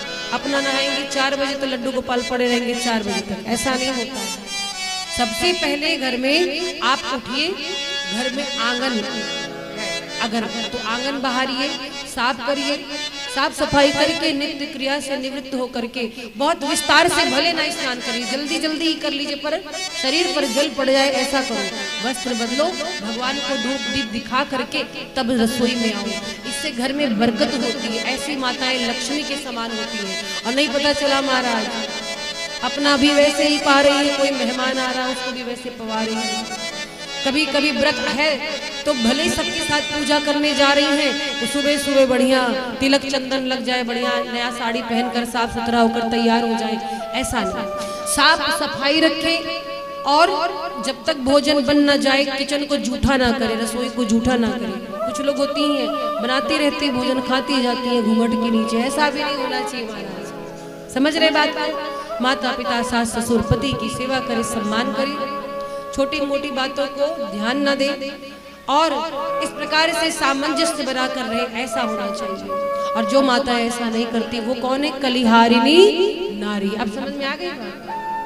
अब कोई पूछेगा तो ये मत कहना हमको नहीं पता है, लेकिन ध्यान रहिए आप लोग की मैं बिल्कुल बात नहीं कर रही। आप लोग बहुत अच्छी हैं, मैं तो कहीं और की माताओं की बात कर रही हूँ। यहाँ की मधेपुरा की जो मैया यहाँ बैठी सब बहुत अच्छी। एक बार अपने लिए आप लोग ताली बजा रहे हो, इतने प्रेम से कथा सुन रहे हो, हंस हंस के। हम तो सोचे कहीं गुस्सा ना हो जाओ, क्रोधित ना हो जाओ, कि इतना बढ़िया मुस्कुरा के आप कथा सुनती हैं। हमें भी कथा सुनाने में बड़ा आनंद आता है, सच बता रहे हैं। और जब कोई मैया बात करती तो हमें बड़ा क्रोध होता है। क्यों होता है? हम सोचते जितने दिन हम यहाँ बैठे आप खाली हमको देखो, हमको ना देखना अच्छा लगे, हमारे ठाकुर जी को देखो, पर आपस में बात नहीं। प्रेम से बोलो राधे राधे। तो महाराज ये है कलिहारी नारी का लक्षण। और चौथा जो लक्षण है वो जब संतान नालायक हो, बच्चे कहने में ना, जब बच्चे माता पिता से बहस करे, बेटी हो या बेटा, माता पिता को बच्चों के कारण आंख में आंसू आए, बच्चों को जन्म देकर जो माता पिता पछताएं कि काहे के लिए इसको जन्म दे दिया, समझो वो माता पिता नरक में जी। ऐसे बच्चे जो माँ बाप को कष्ट दे।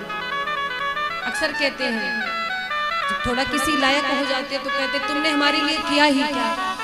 ऐसे बच्चे समझो जिनके यहाँ है वो नरक में जी रहे। तो ये 4 लक्षण नरक के थे। आइए आपको हम स्वर्ग के 4 लक्षण बताते हैं। समझ में आ रही बात?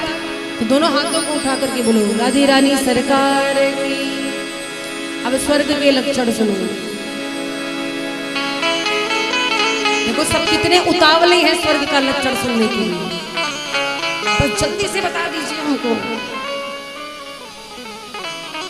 बता रहे, धीरज रखिए। अन्न पुराना घी नया, अन्न पुराना घी नया, अन्न पुराना घी नया, घर सतवंती नारी, और बच्चे जब हो लायक तो स्वर्ग के लक्षण 4। अन्न पुराना मतलब घर में भंडार हमेशा भरा रहे। जो भी आप अनाज रखते हैं पुराना खत्म ना हो और नया आ जाए। भंडार यदि भरा है तो समझो आप स्वर्ग में जी रहे हैं। घी नया मतलब घर में गाय जरूर हो, नहीं है आप घी का सेवन कर रहे हैं तो अच्छी बात है। भगवान को घी का दीपक जला रहे हैं या भोग उनको खिला रहे तो समझो घी। भाई घी हर कोई कहाँ खा पाता है? सब नहीं खा पाता। गलत कह रहे हैं कि सही बताओ? अब मान लो थोड़ा बहुत व्रत के लिए ले आए, लेकिन अब ये कहो कि हर चीज आपका घी में बने, इतना खर्चा कहाँ से आएगा? घी भी तो महंगा है, वो भी ओरिजिनल वाला। या तो घी वही खा पाता है जिसके घर गाय हो, भैंस, या तो हमारे जैसे लोग कथा करने पहुंच जाते हैं, बढ़िया आइटम मिलता है बना बना के, कभी हलवा। इधर तो हमने मारवाड़ी बड़ा सुंदर भोजन किया, क्या बोलते उसको, पापड़। हमें बड़ा अच्छा लगा। हमारे यूपी में नहीं मिलता, अयोध्या में नहीं मिलता, उधर सिंगाड़े का आटा मिलता है। तो आज तो एकादशी है, अभी हम लोग के मन में लड्डू फूट रहा है, अभी मिलेगा। हम लोग यहाँ से जाएंगे, बढ़िया पापड़ मिलेगा, बढ़िया प्रसाद मिलेगा। तो अच्छा लगा, बहुत अच्छा लगा। बढ़िया घी में मिलता है जब, तो इसीलिए तो देखिए हमारा शरीर ऐसी होती जा रही है। शरीर ही बता देती है इंसान खाते पीते घर का है कि पीते खाते घर का है। तो ऐसे लोग या तो घी खा पाते, हम जैसे लोग देखो हम सबकी कहेंगे भी अपनी छोड़ेंगे नहीं। प्रेम से बोलो राधे राधे। तो अन्न पुराना घी नया और घर सत्यवंती नारी। सत्यवंती नारी कौन? आप जैसी माता, सारा चिंता छोड़कर भजन करने बैठे, मुस्कुरा कर भगवान की कथा सुन रहे। और मुझे विश्वास है कथा को केवल सुन नहीं रहे, आप लोग अपने जीवन में भी उतारिए। अगर इस 7 दिन में कोई भी बात आपको अच्छी लग जाए तो उसको जीवन में जरूर उतारिएगा। मुझे लगेगा कि मेरा मधेपुरा आना सफल हुआ। ये निवेदन है व्यासपीठ से सभी माताओं से, बहनों से। जीवन में कोई सत्कर्म मत करना, ध्यान से सुनो। कोई पूजा पाठ मत करना, पर कभी अपने माँ बाप का दिल मत दुखाना। जिस माँ बाप ने जन्म दिया है कभी उसको मत सताना, क्योंकि जब बच्चे सफल हो जाते हैं ना तो माँ बाप को पहचानना छोड़ देते हैं। जिनके कारण हमारी सफलता है हम उन्हीं को भूल जाए, कितनी बड़ी बात है। देखो महाराज, धरती के भगवान जब तक खुश नहीं रहेंगे, ऊपर के भगवान को कितनों लाख मना लो कोई फायदा नहीं होने वाला है। एक बार एक व्यक्ति नवरात्रि में भंडारा कराता है, खूब बड़ा भंडारा, पर घर में बैठी माँ रोती रहती है। जाता है दुर्गा मैया के मंदिर, दुर्गा माँ की प्रतिमा बोल पड़ती है, सुनो कि तुम्हारा यहाँ आने का अधिकार नहीं है। दुर्गा मैया कहती हैं, जिसको अपनी माता से प्यार है उसी को यहाँ आने का अधिकार है। जिसको अपनी मैया से प्यार है उसको यहाँ आने का अधिकार है। और माँ भवानी क्या कहती है, उसको डांट लगाई, कहती है मुझको सिंहासन पर बैठाते हो, उसको एक कमरा ना दे पाते हो। मुझको सिंहासन पर बिठाते हो, उसको एक कमरा ना दे पाते हो। मुझको तो 56 भोग लगाते हो, उसको एक रोटी को तरसाते हो। मुझको तो 56 भोग लगाते हो, उसको रोटी ना दे पाते हो। ऐसे लोगों का जीवन तो बेकार है, उनको यहाँ आने का ना अधिकार है। जिसको अपनी मैया से प्यार है उसको आने का अधिकार है।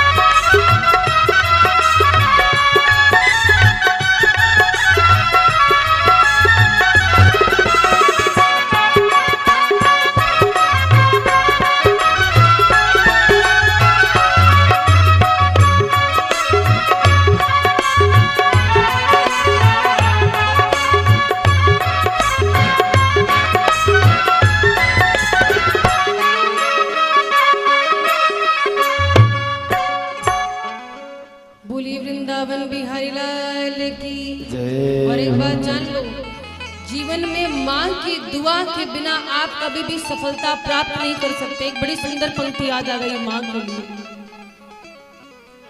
मदर्स डे पे बड़े बड़े स्टेटस लगते हैं, बड़े बड़े स्टेटस लगते हैं, उसी दिन माँ याद आती है एक दिन। लेकिन सच्चाई तो ये है कि हम माँ के लिए क्या लिख सकते, जिस माँ ने मुझको लिखा है उस माँ के लिए हम कुछ लिखने लायक है नहीं है। इसलिए एक बात केवल मैं कहना चाहूंगी, तेरे जीवन में खुशियाँ तमाम आएंगी, तेरे जीवन में खुशियाँ तमाम आएंगी। तू ले ले माँ की दुआएं तेरे काम आएंगी, तू ले ले माँ की दुआएं तेरे काम आएंगी। इसलिए कहते हैं जीवन में कोई अच्छा कर्म करो ना करो। अच्छा कर्म का मतलब व्यवहार अच्छा रखो, चरित्र अच्छा रखो, विचार अच्छे रखो। भले ही भंडारे ना करो, भले ही कभी भगवान के मंदिर में ना जाओ, लेकिन माता पिता के विमुख कभी मत जाना। कि जिस घर में माता पिता हंसते हैं, ध्यान से सुनिएगा, जिस घर में बूढ़े माता पिता हंसते हैं उसी घर में चारों धाम बसते हैं। आपको कहीं जाने की जरूरत नहीं है, माँ बाप खुश होते हैं। ठीक है, बुढ़ापे में बड़ी समस्याएं होती हैं, लोग झल्ला जाते हैं। अरे जरा सोचो, आप छोटे थे तब वो तो नहीं झल्लाते थे आप। खुद माँ गीले में सो जाती पर अपने बच्चे को सदैव सोखे में सुलाती है। धन्य है वो बच्चे जो अपने माँ को कथा सुनाते हैं। धन्य है वो बच्चे जो माँ से सत्कर्म करवाते हैं, माता पिता से। धन्य है वो बच्चे जो माँ को भेजते हैं चारों धाम के लिए। ऐसे बच्चे धन्य हैं। और सबसे दुनिया के अभागे बच्चे वो है जिसकी माँ वृद्धाश्रम में दिखाई देती है। इस दुनिया में उससे बड़ा अभागा कोई नहीं जिसके माता पिता वृद्धाश्रम का सहारा ले। इस दुनिया में सबसे बड़ा अभागा वही है। तो महाराज, जिसकी औलाद लायक है, माता पिता की आज्ञा का पालन करे। अगर पिता कहते बेटा सुबह दुकान खोलनी है, भले ही वो सुबह देर से उठे लेकिन तुरंत उठ कर कहे लाइए पिताजी अभी चाबी दे दीजिए, सुबह होते ही मैं दुकान खोल दूंगा। ऐसे बच्चे भी हैं तो माता पिता स्वर्ग में जी रहे हैं। आप लक्षण समझ गए? अब कौन कौन स्वर्ग में जी रहा है, कौन कौन नर्क में, ये पता आप लगा लेना। हमारा काम था बताना। महाराज सुखदेव जी महाराज स्वयं भू मनु की कन्याओं का वंश वर्णन करते हैं, जिसमें सती जी का चरित्र सुनाते हैं परीक्षित जी को। माता सती भोले बाबा की पत्नी, दक्ष प्रजापति की पुत्री। इनसे अपराध हुआ था, राम जी की परीक्षा ली थी। वापस जब परीक्षा लेकर के आई, भोले बाबा ने इनका त्याग कर दिया। त्याग किया, पिता के घर गई। पिता के घर जाने के बाद क्या हुआ महाराज, वहां पर पिता ने बड़ा अपमान कर दिया, क्योंकि दक्ष प्रजापति और भगवान भोलेनाथ का 36 का आंकड़ा था, वैर चल रहा था आपस में। कथा आपने सुनी होगी पिछले वर्ष। दक्ष प्रजापति ने भोले बाबा का बड़ा अपमान किया था। गलती भोले बाबा की कुछ नहीं थी, बस इतनी थी कि जब दक्ष प्रजापति को प्रजापतियों का नायक बनाया गया, उसका स्वागत समारोह हो रहा था। जब वो सभा में आया तो सारे देवता उठकर खड़े हुए। भोले बाबा भजन में लगे थे, अपने स्थान पर खड़े नहीं हो पाए। उसको बुरा लग गया कि इस भोलेनाथ ने मेरा अपमान कर दिया। ऐसा क्यों बोला दक्ष प्रजापति? क्योंकि भोले बाबा दामाद लगते हैं। खूब खरी खोटी सुनाई। भोले बाबा आए, दक्ष प्रजापति के मन में बैर चल रहा था। बहुत बड़ा वाजपेयी यज्ञ किया, अपनी बेटी दामाद को नहीं बुलाया। सती जी बेटी का हृदय है, उनको जब पता चला कि पिताजी ने हमें नहीं बुलाया, भोलेनाथ से कहती है चलिए एक बार पिताजी के यहाँ चलते हैं। भोलेनाथ कहते हैं कि देखो देवी, जिस जगह बुलाया न जाए वहां पर कभी जाना नहीं चाहिए। क्यों? बोले नहीं जाना चाहिए, जहाँ पर हमको नहीं बुलाया गया है, अगर वहाँ पर हम जाएंगे तो वहाँ पर अच्छा नहीं होगा, हमारा भला नहीं होगा। आपके पिताजी इतना बड़ा यज्ञ कर रहे हैं, हमें बुलाया नहीं।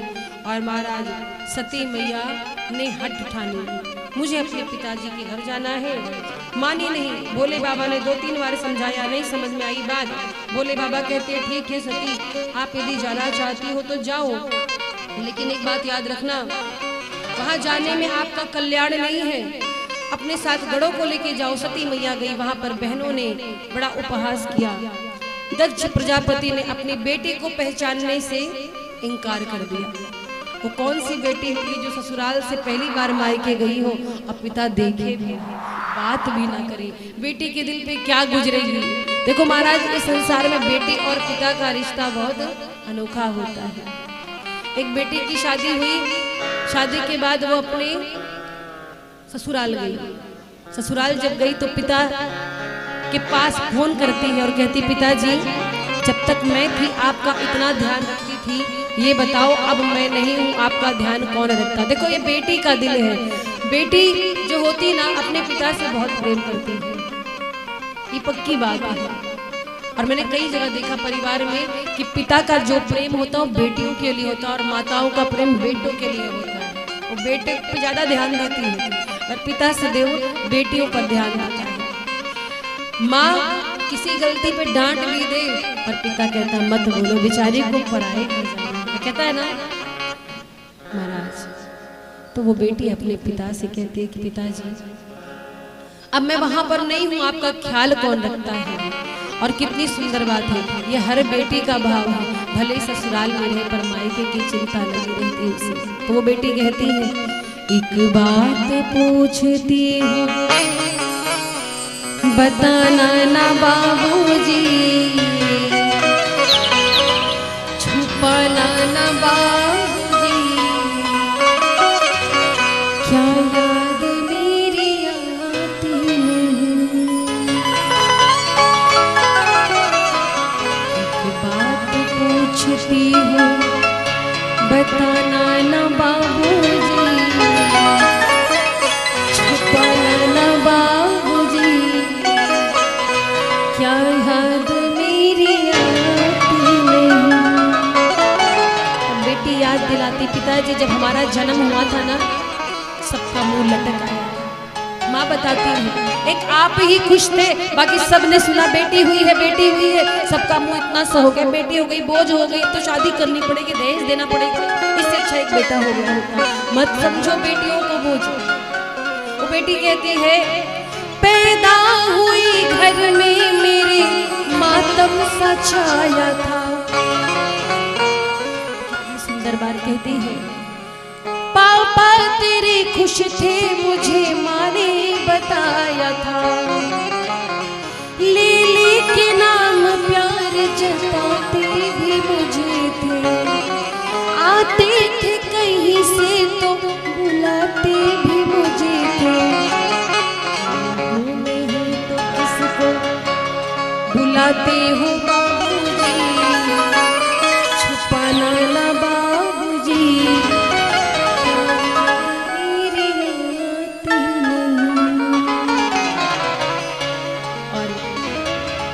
बात जानिए बेटी पिता की बड़ी चिंता करती है, ये बात जानिए। शादी विवाह जब करता है बेटी को चिंता लगी रहती है, अब कौन सी खेत कौन सी जमीन गिरवी रखनी पड़ेगी मेरे पिता को मेरी शादी के लिए।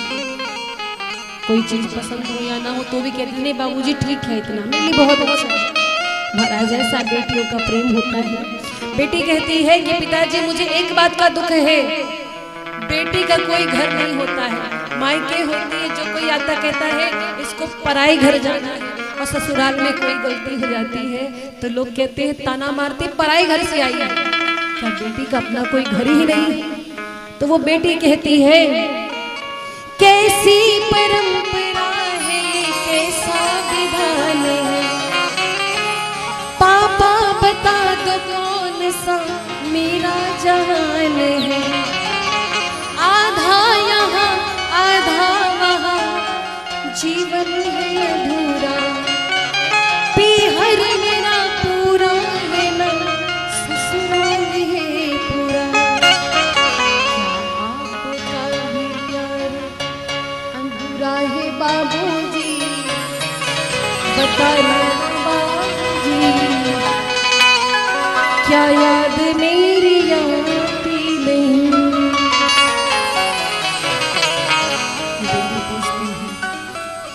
घर में सबके कपड़े लाते थे पिताजी पर आपकी बनियान फट जाती थी, आप नहीं लाते थे, मेरे लिए जरूर लेके आते थे। अब कैसे जी रहे हो, ये बेटी का प्यार होता है। तो महाराज मैं निवेदन करूं कभी बेटियों को बोझ न समझो, बेटियां अपना भाग्य लेकर के आती हैं। करना है तो बेटियों को उस योग्य बना दो कि आपको किसी भी दहेज को देने की जरूरत ही ना पड़े। आपकी बेटी खुद अपने आप में एक दहेज है, बेटी कभी बोझ नहीं होती। कहते हैं बेटे भाग्य से होते पर बेटियां सौभाग्य से होती हैं। और हर एक पाषाण शालिग्राम की बटिया नहीं होती, हर एक पाषाण शालिग्राम की बटिया नहीं होती। मेरी जिंदगानी में कभी कुटिया नहीं होती।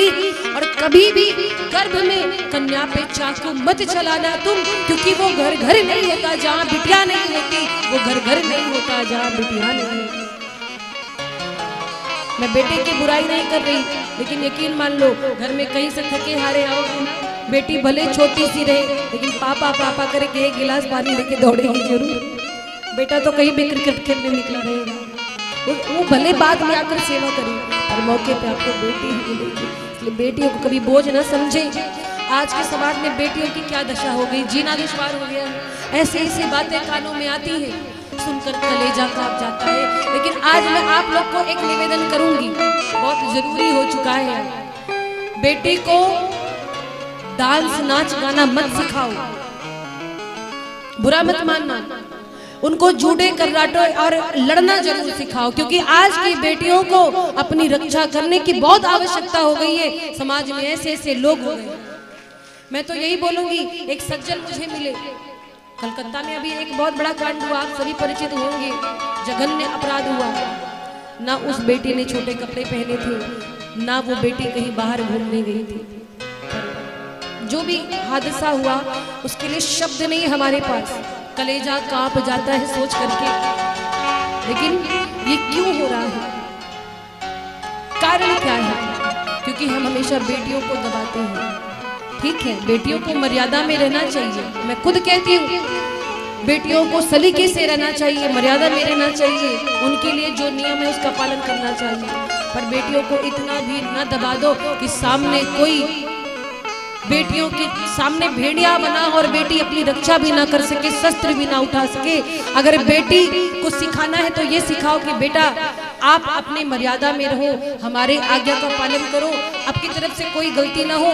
उसके बाद भी कोई समस्या आती है, कोई ऐसा करता है तो उसको वहीं पर समाप्त कर देना, मुकदमा हम लड़ लेंगे। यह बाप आपको कहना चाहिए। बेटी को रील्स पे ठुमके लगाने मत सिखाओ, लेकिन बेटी को आत्मरक्षा जरूर सिखाओ, मर्यादा सिखाओ, संस्कार सिखाओ। ये निवेदन करूंगी, आज के समय में बहुत आवश्यक हो गया है। तो महाराज बेटियां कभी बोझ नहीं होती, बेटे भाग्य से आते हैं और बेटियां सौभाग्य से आती हैं। सती जी आज अपने मायके गई, पिता का रुख देखा, बहुत दुखी हुई। जब पिता सामने खड़ा होकर की बेटी से दृष्टि नहीं मिला रहा है, आज शिव जी की बात याद आई। शिव जी मुझे मना कर रहे थे मत जाओ, मैं नहीं मानी, किंतु सती मैया यज्ञ मंडप की परिक्रमा करने के लिए गई। वहां शिव जी को यज्ञ में कोई भी हिस्सा नहीं दिया गया था, ये बात बर्दाश्त नहीं हुई। सती है, भारत की नारी है, पति का अपमान सहन नहीं कर पाई और कहा कि दक्ष प्रजापति, मुझे लगा कि आप मेरा अपमान कर रहे हो, मैं तो बेटी हूँ, मैंने सहन कर लिया, पर अपने जमाई का आज आपने अपमान किया है। उन शिव का जो सदा शिव है, देवों के देव महादेव है, आपने उनका अपमान किया है और ये मैं सहन नहीं कर सकती। जहाँ पर मेरे पति का अपमान हो, मैं उस घर में एक क्षण नहीं रह सकती। और ये शरीर मुझे आपसे मिला है, अतः मैं इस शरीर को इसी क्षण त्याग देना चाहती हूँ। सती मैया बैठ गई आसन पर और महाराज योगाग्नि की ज्वाला प्रकट की, माँ सती का शरीर धू धू करके जलने लगा। बोलिए सती मैया की सती माता का शरीर भस्म हुआ, हाहाकार मच गया। नंदी भृंगी आदि गढ़ से देवता युद्ध करने लगे, जो पूषा नाम के देवता थे, भृगु जी थे, और भी नंदी भृंगी को मार पीट कर भगा दिया। भोलेनाथ को खबर मिली, भोलेनाथ क्रोध में वीरभद्र को भेजते हैं। वीरभद्र ने जब देखा,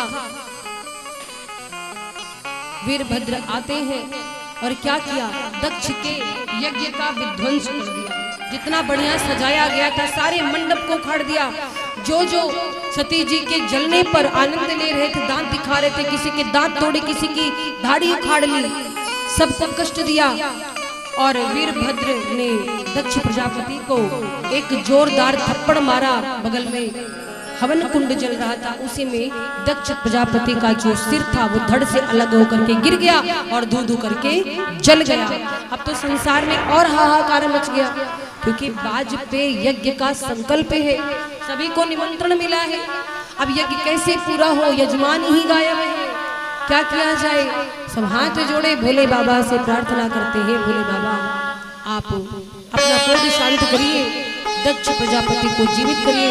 भोले बाबा कहते कि नहीं कर सकते। क्यों? बोले अब तो इनका शीश जल गया, लेकिन सरकार यज्ञ पूर्ण होना आवश्यक है। भोले बाबा बड़े दयालु हैं। सारे देवता मिलकर के स्तुति करने लगे भोले बाबा की, हाथ जोड़ करके कहते हैं आशुतोष शशांक शेखर चंद्रमौली चिदंबरा कोटि कोटि प्रणाम शंभो कोटि नमन दिगंबरा कोटि नमन दिगंबरा कोटि नमन दिगंबरा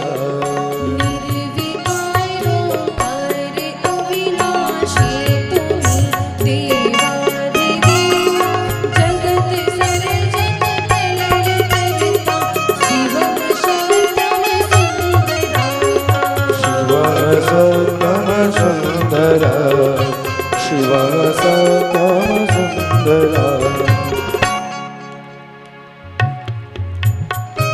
शंकर भगवान की तालियों की सेवा करते हैं।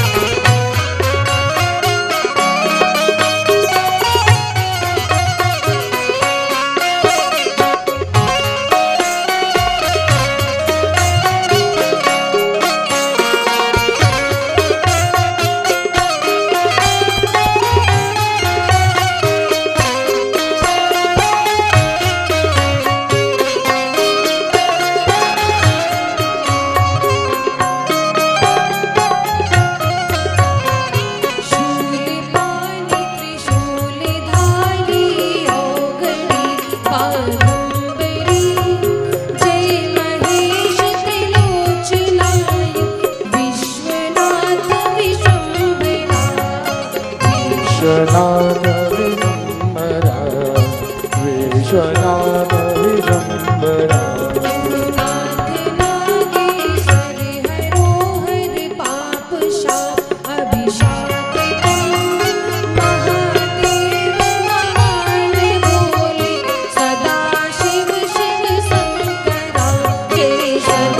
शिव शिव शंकर सदा शिव शिव शंकर।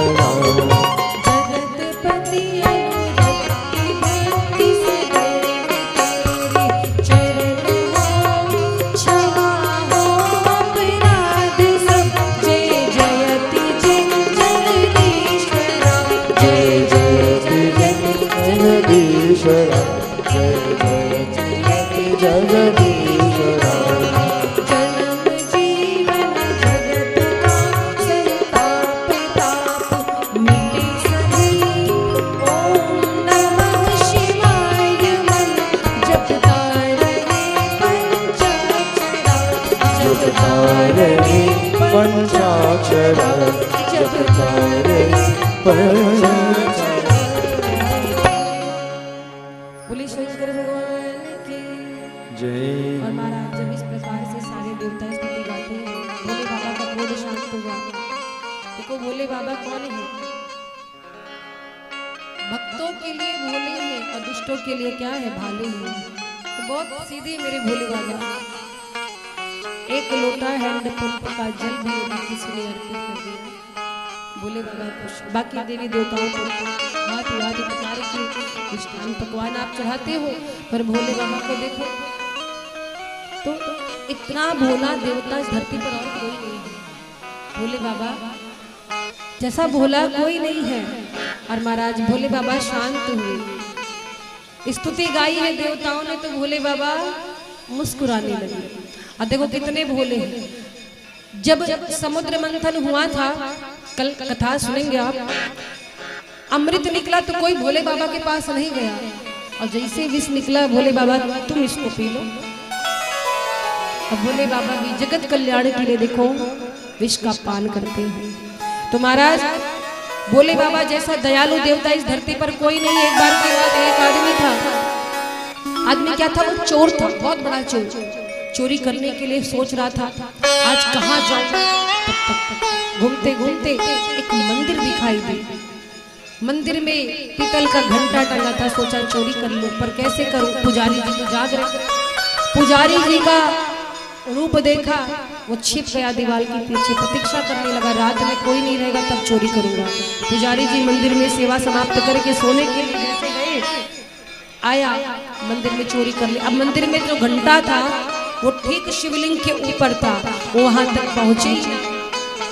इधर उधर देखा, परेशान, क्या करूं क्या करूं, तो दिमाग काम नहीं किया, कोई सीढ़ी नहीं, कोई स्टूल मेज नहीं, चढ़ गया सीधा शिवलिंग पे और घंटा खोलने लगा। शिवलिंग पे खड़े होकर घंटा खोलने लगा। भोले बाबा कहते हैं, मैं तुमसे प्रसन्न हूँ, वरदान मांगो। कांपने लगा डर के मारे, थर थर थर थर। जब शिवलिंग की ध्वनि सुनी, हाथ जोड़कर कांपने लगा, हे प्रभु क्षमा कर दो, हे महादेव, मुझे मारो पीटो पर मेरे अपराध क्षमा कर दो। मैं बहुत बड़ा अभागा हूँ जो आपके मंदिर में चोरी करने आया, और आपकी दयालुता, आप मुझसे कहते वरदान मांगो। भोले बाबा कहते हैं, मैं तुम पर क्रोधित नहीं हूँ, तुम मेरे बहुत बड़े भक्त हो। तब चोर और भोले बाबा की बात सुनकर पुजारी जी जब गए, आए दौड़ के, देखा तो महादेव कह रहे हैं वरदान मांगो। पुजारी जी बोले, वाह भोले बाबा, जन्म भर सेवा हम करें, मंदिर में झाड़ू हम लगाए और वरदान इस चोर को दे। भोले बाबा कहते, तुमसे बड़ा भगत मेरा ये है। पुजारी बोला, वो कैसे? भोले बाबा कहते, सुनो, कोई मुझे बेल पत्र चढ़ाता है, कोई दुग्ध चढ़ाता है, तमाम प्रकार की चीजें मुझ पर चढ़ती हैं, कोई गंगा जल चढ़ाता है, नैवेद्य चढ़ाता है, फल फूल इत्यादि चढ़ाता है, लेकिन इस भगत ने जो चढ़ाया आज तक किसी ने नहीं चढ़ाया। अरे इसने तो अपना सब कुछ सहित खुद को ही मुझ पर चढ़ा दिया, इसके जैसा भगत कौन होगा? महाराज ऐसे मेरे भोले बाबा हैं। धन धन भोलेनाथ बात दियो,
वेद ब्रह्मा को दे दी, मैं वेद के अधिकारी। विष्णु को दिए चक्र सुदर्शन, लक्ष्मी सी सुंदर नारी। विष्णु को दिए चक्र सुदर्शन, लक्ष्मी सी सुंदर नारी। और इंद्र को दिए कामधेनु, ऐरावत सा बलकारी। और इंद्र को दिए कामधेनु, और ऐरावत सा बलकारी। राम नाम मस्ती में डूबे, खुद रहते हैं थप्पड़ में। राम नाम मस्ती में खुद रहते हैं थप्पड़ में। राम नाम मस्ती में डूबे, राम नाम मस्ती में डूबे, खुद रहते हैं थप्पड़ में। राम नाम मस्ती में डूबे, खुद रहते हैं खप्पर में।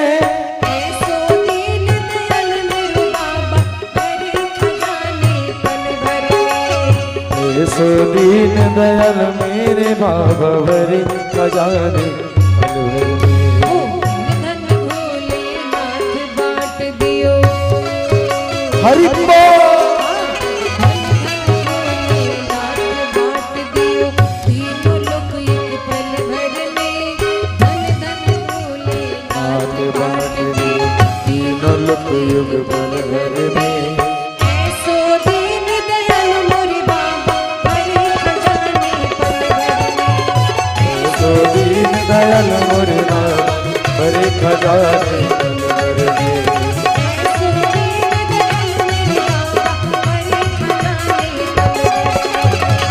ऐसो दीन दयाल मोरे बाबा भरे खजाने पल भर में। ऐसो दीन दयाल मोरे बाबा भरे खजाने पल भर में। भरे खजाने पल भर में। भरे खजाने पल भर में। भरे खजाने पल भर में। बोले शंकर भगवान की और महाराज ये मनु जी के वंश का वर्णन करते हैं सुखदेव जी। मनु जी की 3 बेटियां थी। जब सृष्टि की रचना हुई तो सबसे पहले मनु और शत्रुपा आई धरती पर, और मनु शत्रुपा के वंश का वर्णन अब सुखदेव जी कर रहे हैं। बेटियों का वंश बताया। बेटियों में आखिरी सती जी थी जिन्होंने अपना शरीर छोड़ दिया। आगे इनकी कोई संतान ही नहीं हुई, भोले बाबा समाधि में चले गए। अब बेटों का वंश वर्णन करते हैं। स्वयंभू मनु के 2 पुत्र हैं, उत्तानपाद और प्रियव्रत। तो महाराज उत्तानपाद की रानी का नाम है सुनीति। नीति नियम से जो चले उसी का नाम है सुनीति। देखिए ये जो उत्तानपाद राजा की कथा है ये हम सभी जीवों की कथा है। उत्तानपाद जी का 2 विवाह हुआ था। बड़ी रानी जो थी पहली उनका नाम सुनीति और छोटी वाली का सुरुचि। पर छोटी वाली से प्रेम नहीं था, बड़ी वाली से प्रेम था। ऐसे ही हम सभी का जीवन, हमारी जो ये बुद्धि है ना, इसका विवाह जो होता है, मन का जो विवाह होता है बुद्धि से, तो बुद्धि 2 प्रकार की होती है, एक सुनीति एक सुरुचि। एक बुद्धि हमारे ही अंदर होती है जो नीति नियम से चलती है। कुछ गलत करने से पहले घबराते हैं, नहीं ये नहीं करना चाहिए, ऐसा नहीं, गलत बात है। और एक है सुरुचि यानी वासना, हमें जो अच्छा लगे वो करेंगे, देखा जाए। 2 प्रकार की बुद्धि होती है। तो जो सुनीति के कहने में रहता है उसका जीवन संयमित होता है, और जो सुरुचि के कहने में होता है उसके जीवन में बाधा जरूर आती है। ऐसा ही राजा उत्तानपाद के साथ था। छोटी रानी जो थी सुरुचि, वो सुंदर थी, राजा उनसे प्रेम नहीं करता। बड़ी रानी को जो पुत्र हुए उनका नाम है ध्रुव जी महाराज। देखिए भागवत महापुराण में 2 बाल भक्तों की चर्चा की गई। एक बाल भक्त की चर्चा आज हम करेंगे, किसकी? ध्रुव जी महाराज। ये ऐसे बाल भक्त हैं भगवान के जो मात्र 5 वर्ष की उम्र में कठोर तपस्या के लिए निकल गए। यहाँ हम लोग तपस्या के नाम पे क्या, एक दिन का उपवास होता है तो कितने फलाहार कितना इत्यादि हम लोग ग्रहण करते हैं। पर ध्रुव जी ने 5 वर्ष की उम्र में जब एक बच्चे के खेलने की आयु होती है उस समय अपने माता पिता को छोड़ दिया और चले गए वन। तो महाराज ये ध्रुव जी की कथा है जो जीवन में हमें कुछ संदेश देती है। एक बार की बात है, रानी सुरुच के जो पुत्र हैं उत्तम, वो राजा की गोद में बैठ करके खेल रहे थे। तो ध्रुव जी को लगा कि मेरे पिताजी कभी हमसे प्रेम नहीं करते, मुझे गोद में नहीं लेते। अब भाई कोई सा भी बच्चा होगा, अगर एक भाई को पिता गोद में लेकर प्रेम करेगा, भेदभाव करेगा और दूसरे को नहीं बिठाएगा तो अगले को तो बुरा लगेगा ही। पिता और माता का जो भाव होता है बच्चों में समान होना चाहिए, भेदभाव नहीं होना चाहिए। यहीं पर गड़बड़ी हुई। राजा उत्तानपाद अपने छोटे पुत्र यानी रानी सुरुच के पुत्र उत्तम को लेकर गोद में लाड लड़ा रहे थे। तब तक ध्रुव जी खेलते खेलते आए, और जैसे ही खेलते खेलते आए उनका मन हुआ मैं भी पिता की गोद में बैठूं। और ज्यों पिता की ओर हाथ बढ़ाया, रानी सुरुचि आ गई, हाथ पकड़ के झटक दिया जमीन पर। हट जा अभागा कहीं का, तेरी माँ अभागा है, तेरी हिम्मत कैसे हुई राजा की गोद में बैठने की? अगर इस गोद पे इस सिंहासन पर बैठना चाहता है तो जाकर की तपस्या कर कठोर। और सुन, जब तुम मेरे गर्भ से जन्म लेगा तभी तू इस सिंहासन पर बैठने का अधिकारी होगा। तेरी माँ तो अभागा ने, राजा ने उसका त्याग कर दिया, महलों में रहती खाती पड़ी रहती है। आज इतनी कड़वी बातें कही है सुरुचि मैया ने, ध्रुव जी के कानों में बात पड़ी जैसे किसी सांप को कोई डंडा मार दे और सांप फन फुलाकर खड़ा हो जाए, तड़प उठे क्रोध की भावना में। आज ध्रुव जी का वही हाल है। 5 वर्ष के ध्रुव जी, एक बालक के मन पे कितना बुरा असर पड़ा होगा, जरा विचार करना, सोचो। बच्चे तो भगवान का स्वरूप होते हैं, कभी किसी बच्चे से ऐसी बात करनी चाहिए? लेकिन देखो सुरुचि ने आज कितनी गड़बड़ बात कह दी, और ये बात ध्रुव जी को बहुत बुरी लगी। वहीं से आंख में आंसू भरकर खड़े अपने पिता को निहार रहे कि मेरे पिता कुछ बोले, पर पिता कुछ बोलते नहीं क्योंकि छोटी माँ के बस में। ध्रुव जी पाँव पटकते, आंखों से आंसू पोंछते वापस आए और माता सुनीति की गोद में लिपट कर रोने लगे। माँ कहती, क्या हुआ मेरी लाल, तू रो क्यों रहा है? माँ, पिताजी अच्छे नहीं है। अरे बेटा, अपने पिता के बारे में ऐसा क्यों बोलता है? माँ, वो मेरे सच्चे पिताजी हो ही नहीं सकते। आज मेरा अपमान हुआ, आपका अपमान हुआ। वो सुन रहे थे, देख रहे थे, उन्होंने कुछ जवाब नहीं दिया। अपमान हुआ बेटा, किसने किया? माता सुरुचि ने, मेरी विमाता अच्छी नहीं है भैया, वो आपको पसंद नहीं करती। माँ आपको अभद्र वचन कहे हैं, आपको अभागन कहा है और मुझे कहा कि मैं अभागन का बेटा हूँ। ध्रुव जी आज माँ से लिपट के रो पड़े। इन धन्य है माँ सुनीति के संस्कार। सुनीति मैया की जगह कोई और माँ होती तो लड़ बैठती जाकर सुरुचि से कि तुमने मेरे बच्चे को ऐसे क्यों कहा, तुम्हारी हिम्मत कैसे है? आपके बच्चे को कोई डांट दे, बोल दे अकारण, आप क्या करोगे? तो भगवान ही जाने क्या करोगे, क्या हाल करोगे उसका जो बच्चे को छेड़ देगा। हर माँ के लिए उसका बच्चा बड़ा प्यारा होता है, बच्चा कैसा भी हो माँ के लिए अत्यंत प्रिय होता है। लेकिन देखो महाराज, माँ सुनीति का संस्कार, झगड़ा करने नहीं गई। बेटा कहती है, बेटा तेरी विमाता ने क्या गलत कहा, ऐसा नहीं बोलती, तेरी माँ है, छोटी मैया है, उनका सम्मान करो। ध्रुव जी कहते, वो आपको गाली दे रही, अभागन कह रही है, न जाने क्या क्या शब्द कह रही, और आप उनको पूजने की बात करती हो मैया। सुनीति मैया कहती है कि ध्रुव बेटा, आज तेरी छोटी माँ ने जो कार्य कर दिया है, मैं जिंदगी भर उसके लिए आभारी रहूंगी। क्या कहती, मैं आभारी रहूंगी। आज सुरुचि ने मेरे ऊपर एहसान कर दिया। अगर आज इस पिता की गोद में तू बैठ जाता तो शायद जीवन के जो वास्तविक पिता है, सच्चे पिता है, परम पिता है, कभी तू उनकी गोद में बैठ ना पाता। अच्छा हुआ कि सुरुचि ने तुझे ऐसा कहा। जा बेटा, अब किसी की बात का बुरा मत मान, अपनी विमाता की बात को सुन करके हृदय में धारण कर, मेरा आशीर्वाद तेरे साथ है। बेटा तू घोर तपस्या कर, वन में जा, और देखना एक दिन तुझे उस पिता की गोद मिलेगी जिससे संसार का कोई जीव तुझको नीचे नहीं उतार सकेगा, तुझे वो स्थान मिलेगा मेरे लाल। धन्य है माँ सुनीति, धन्य है उनका संस्कार। महाराज जीवन में एक बात याद रखना, बच्चों का जो मन होता है बहुत कोमल होता है। बच्चे बहुत भोले होते हैं, उनको झूठ सच का पता नहीं होता है। देखो घर में कोई भी आए, कुछ भी पूछ ले, बच्चे साफ साफ बता देते हैं क्योंकि उनमें छल कपट नहीं होता है, मासूम होते हैं। और बच्चे बड़े नकलची भी होते हैं आजकल। आप जो उनके सामने करती हैं एकदम नोटिस करते हैं। जन्म से उनको मोबाइल चलाना नहीं आता, पर आपसे तेज मोबाइल तो आपके बच्चे चला लेते हैं। बात सही है कि नहीं? क्यों? उन्हें कौन सिखाने आ रहा है? बाहर से कोई टीचिंग दे रहा है क्या? किससे सीख रहे हैं? बोलो, किससे सीखते आपके बच्चे? आप ही लोग से। ध्यान रखना, बच्चों को शिक्षा के लिए प्रेरित करते हो, पर संस्कारों की बड़ी विशेष भूमिका है जीवन में। जीवन में शिक्षा के साथ साथ संस्कार का ध्यान रखिए।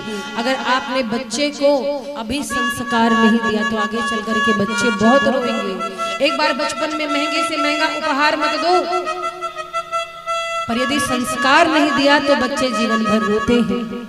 आप कभी अपने बच्चे को प्रणाम करना नहीं सिखाओगे, बच्चे जब बड़े हो जाएंगे तब आप किसी के सामने कहोगे बेटा प्रणाम करो, बच्चा कहाँ से करेगा? फिर तो बोलोगे बड़ा बदतमीज हो गया, सुनता नहीं। कई माता हमारा बच्चा तो हमारे कहने में नहीं है। पहले बताओ आप उनके माता पिता के कहने में हो, अपने सास ससुर के कहने में हो? जो बच्चा होगा आप बड़ों को जवाब देते हो, बच्चा सुनता है, उसको लगता है कि बड़ों को ऐसे ही जवाब देना चाहिए, हम भी दे रहे, मेरी माँ भी देती है। आप अगर अपने लिए सम्मान चाहते हो तो आपको भी तो अपने से बड़ों को सम्मान करना होगा। एक बात और मैं निवेदन करूं, बुरा मत मानिएगा, सच्चाई बताइएगा, कौन कौन चाहता है कि मेरा बेटा श्रवण कुमार बने? श्रवण कुमार को जानते हो कि नहीं? जिसने माता पिता की सेवा में अपने प्राण दे दिए थे। अब उठाओ हाथ। बेटा श्रवण कुमार बने, आपकी आज्ञा माने, कौन कौन चाहता है? कुछ लोग नहीं चाहते, बताओ चाहते हो? अच्छा, कौन कौन चाहता है उनका पति श्रवण कुमार बने? देख लो, एक भी मैया हाथ नहीं उठा रही है। मेरा पति श्रवण कुमार बने ये नहीं चाहती है, तो मेरा बेटा श्रवण कुमार बने ये सब चाहती है। गलत बात है। पति को कहोगे हमारे अंडर में रहो, अब बेटे को अपने अंडर में कैसे? कल को उसकी बहू आएगी, वो भी तो अपने अंडर में रखेगी, तब कितना बुरा लगेगा? लगेगा ना? बच्चे को संस्कार शुरू से दे। बच्चे के सामने कोई ऐसी बात ना करे कि उसके मन पर प्रभाव पड़े बुरा। आप शुरू से जैसा सिखाएंगे वैसा बच्चा बनेगा।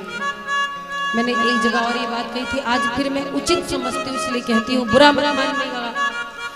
एक मुस्लिम का बच्चा 5 वक्त की नमाज पढ़ता है, कितना भी छोटा हो, रोजे रखता है, पर हिंदू का बच्चा ठीक से हनुमान चालीसा नहीं बोल पाता है। माताएं बहनें सिखाती नहीं। अब तो थोड़ा इधर लोग जागरूक हो रहे हैं, नहीं तो मैंने कई जगह देखा है, गांव में कहीं जाओ, तिलक देख के बच्चे भागने लगते, सोचते झोली वाली बाबा आ गई पकड़ ले जाएगी। कुछ मैया कहती है दूध पी लो, नहीं बाबा काट लेगा। यही संस्कार दे रहे हो, बाबा काटते हैं। हंसने की बात नहीं, सच्चाई है। तो बच्चे डरेंगे? बताओ, अपने धर्म प्रचारक को, अपने गुरु को आप कहोगे कि बाबा काट लेंगे, तो बाबा नहीं, इसे लगेगा कि बाबा के रूप में कोई डकैत आ गया, बच्चे भागते हैं घर में, कहां से प्रणाम करेंगे? एक बात जान लो, जीभ काट डाली गई अंग्रेजी खंजर से, अब कानों में वेदों का रस कौन घोलेगा?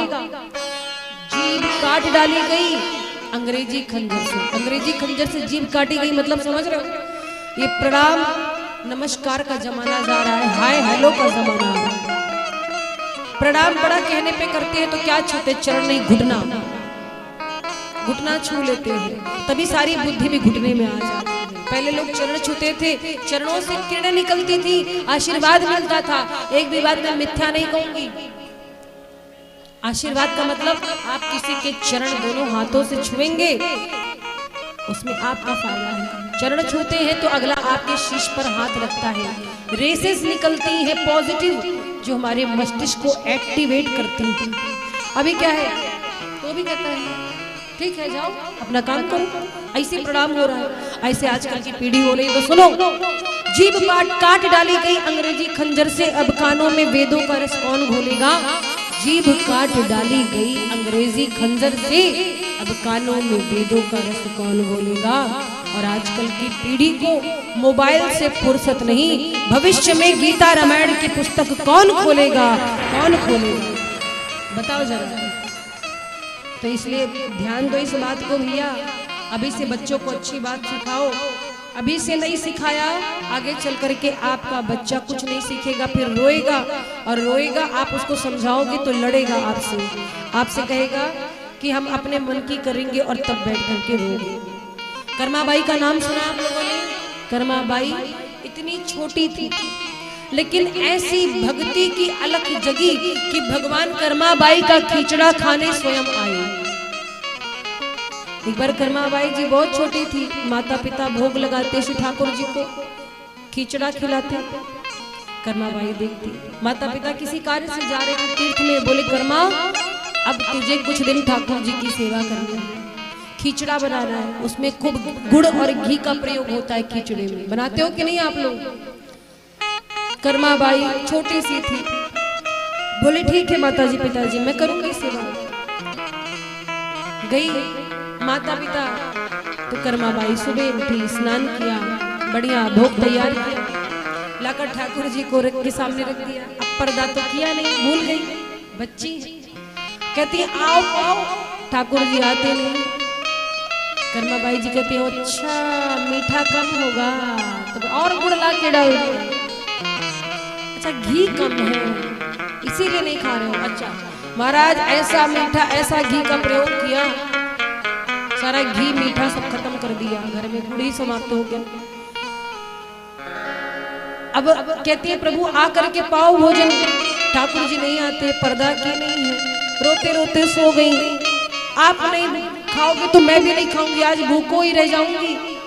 ठाकुर जी को कर्माबाई की स्थिति देखी नहीं गई, बोले कर्मा पर्दा तो कर तब तो पाऊंगा, भला मेरे प्यारी सी भक्त ने इतना सुंदर प्रसाद तैयार किया और मैं ना पाऊं। कर्माबाई अपनी चुन्नी की ओट करके ठाकुर जी को पवाती है, तो प्रभु आई कर्माबाई का खिचड़ा खाने। एक बार की बात है जब उनके माता पिता तीर्थ से वापस आए, देखे घर में सारा गुड़ खत्म, सारा घी खत्म। बोले किसने खाया? कर्माबाई कहती है ठाकुर जी ने। अरे हमारे हाथ से तो आज तक नहीं खाया।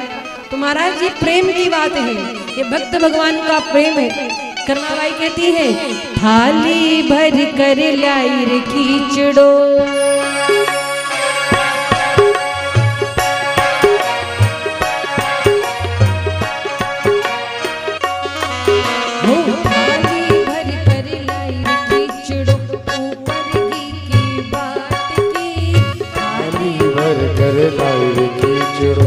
ऊपर घी की बाटड़ी, जी मोहारा शाम धड़ी जिमावे बेटी जाट की, जी मोहारा शाम धड़ी जिमावे बेटी जाट की, थाली भर कर लाई खिचड़ो।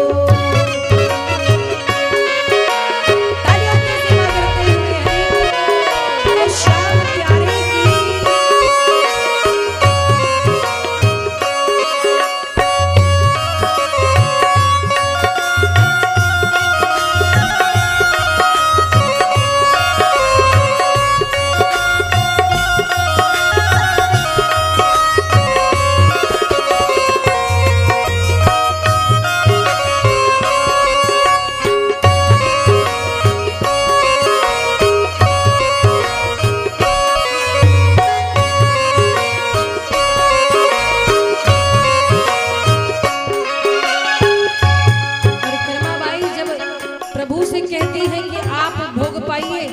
तो भाव देखो एक बच्चे के मन का कितना सुंदर भाव है। कहती है कि मेरे माता पिता आपको प्रसाद पवाते थे तो आप पाते थे, तो उनके चक्कर में ना रहो, गांव गए पता नहीं कब आएंगे, और उनके भरोसे बैठे रहोगे ना तो खुद तो भूखे रहोगे और मैं भी रहूंगी। ये भाव है भक्ति का। बापू मारो गाँव गवेलो ना जाने कद आवेलो,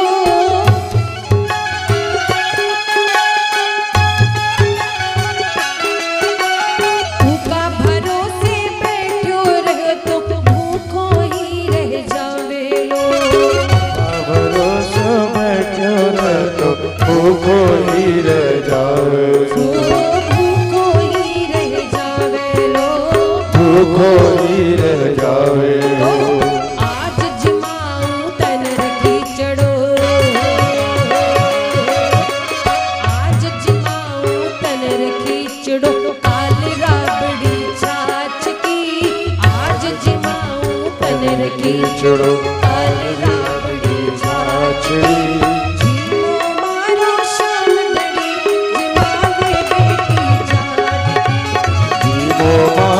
शाम धड़ी जिवावे बेटी जाट की, जिवावे बेटी जाट की।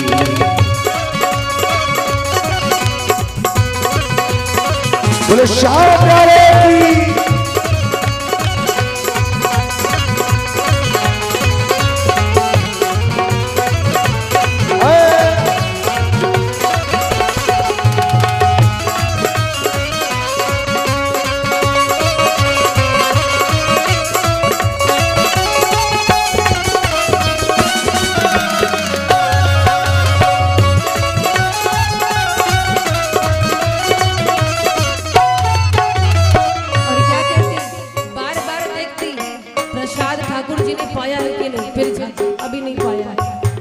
जैसे हम कभी कभी कोई मेहमान आता है हमारे घर तो भोजन दे देते हैं उसको, फिर चेक करते हैं कहीं पूरी खत्म तो नहीं हुई, कुछ कमी ना पड़ जाए। भाव होता है, प्यार का भाव।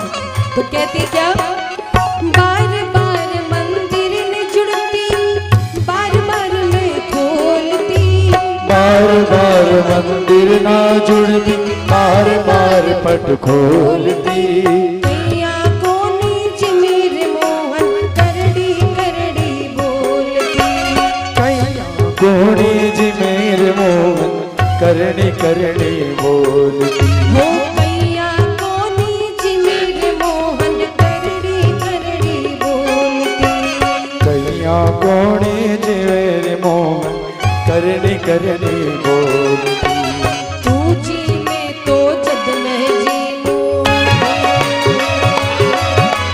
तू जी में तो जद मैं जीऊं, मानो ना कोई बात की, तू जी में तो जद मैं जीऊं, मानो ना कोई नाट की, जीवो मारा शाम दड़ी, जीवो मारा शाम घड़ी, जीवावे बेटी जाट की, भागी बढ़ कर लाइन खींचड़ो,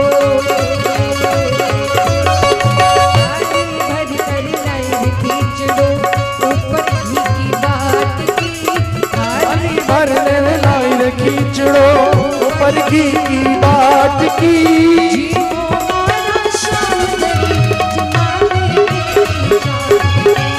जीवो मारा शाम दड़ी, जीवो मारा शाम घड़ी, जिमावे बेटी जाट की,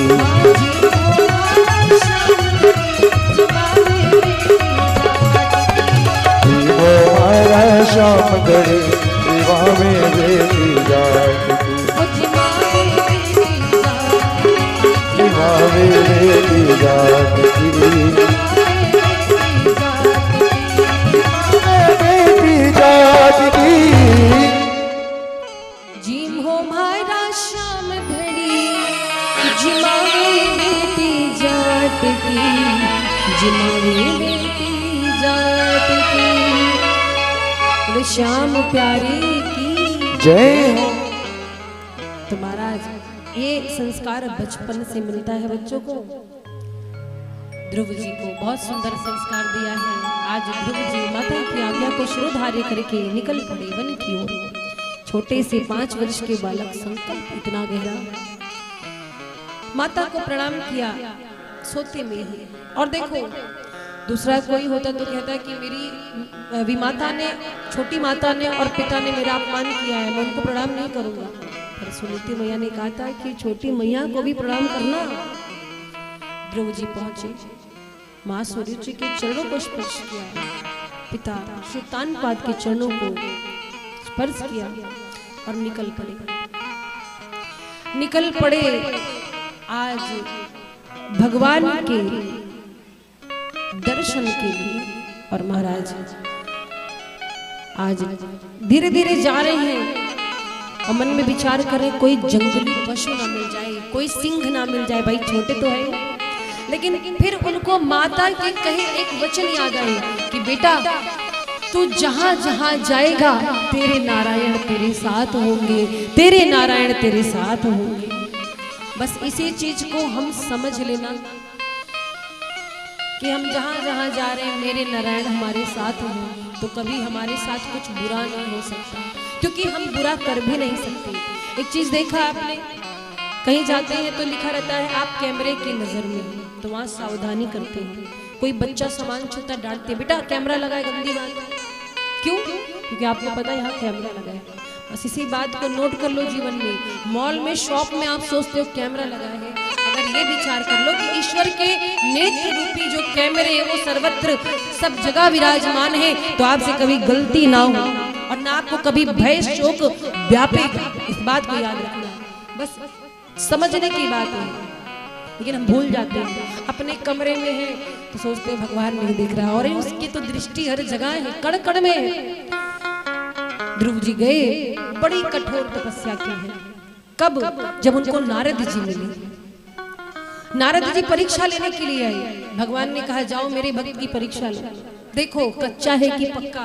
जीवन में जब परेशानी आती है तो हम लोग डर जाते हैं, भगवान हमारी सुन ही नहीं रहा है, यही सोचते हैं, है ना। एक बात जान लो, जब एग्जाम होता है, एग्जामिनेशन रूम में एग्जामिनर बैठता है तो परीक्षा देते समय कुछ नहीं बोलता, अच्छा लिखो बुरा लिखो, मौन रहता है। बोलता कब है? जब रिजल्ट आता है। ऐसे ही आप जिस समय आपकी परीक्षा हो रही हो, भगवान उस समय बोलते नहीं है, अच्छा करो बुरा करो, जो मन में आए करो।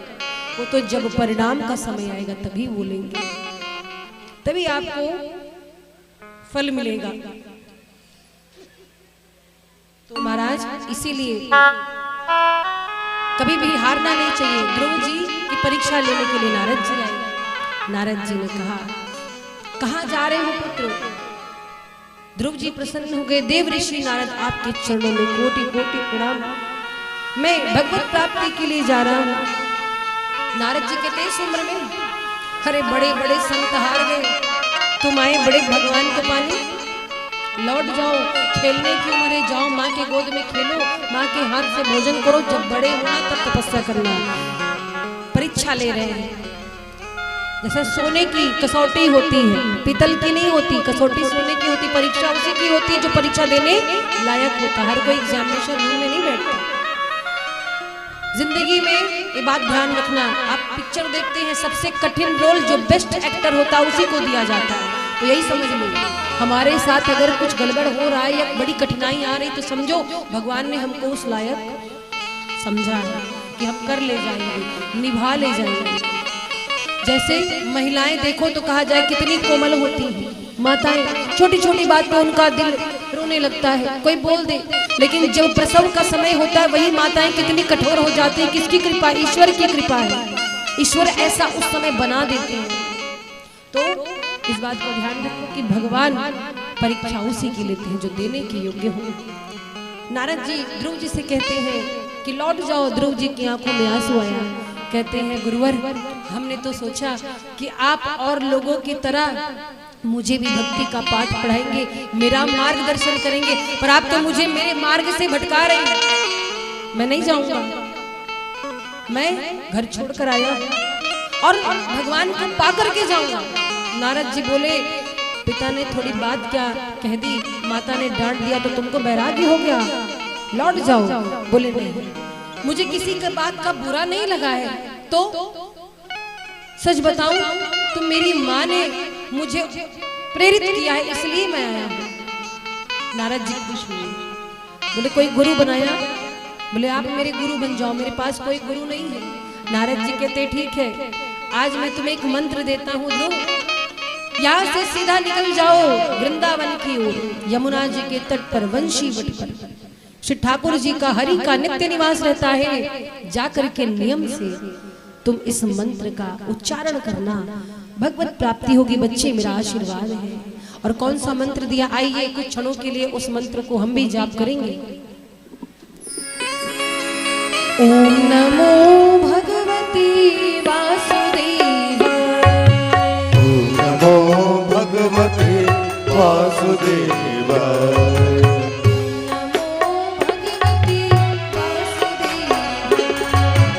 ओम नमो भगवते वासुदेवाय, वासुदेवाय श्री नंद नंदनाय, वासुदेवाय श्री नंद नंदनाय, वासुदेवाय श्री नंद नंदनाय, वासुदेवाय श्री नंद नंदनाय,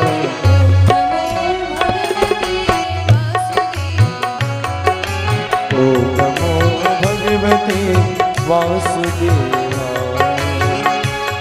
आगे की सेवा करके इस महामंत्र का जाप करो।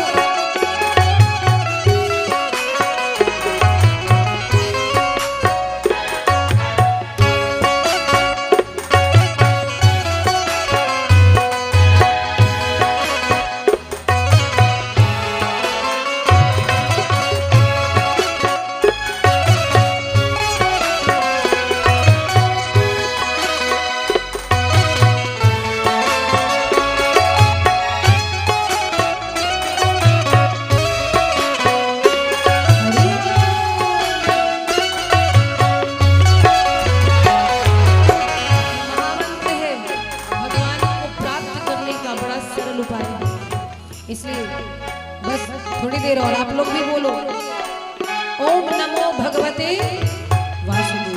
सब लोग बोल लोगे ना? चलो मिल करके बोलो सभी, तालियों की सेवा करते हुए। ओम नमो भगवते वासुदेवाय। ओम नमो भगवते वासुदेवाय। ओम नमो भगवते वासुदेवाय। ओम नमो भगवते वासुदेवाय।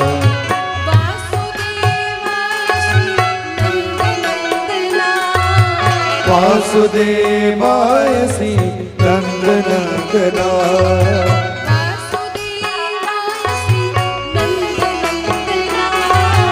वासुदेवाय श्री नंदनंदनाय। ओम नमो भगवते वासुदेवाय।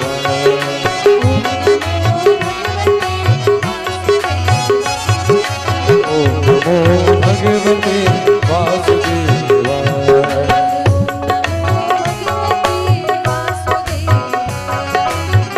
नमो भगवते वासुदेवाय। बोली वृंदावन बिहारी लाल की जय। और महाराज आज गुरु जी से मंत्र मिल गया है, पहुंचे हैं ध्रुव जी। बहुत कठिन तपस्या की है।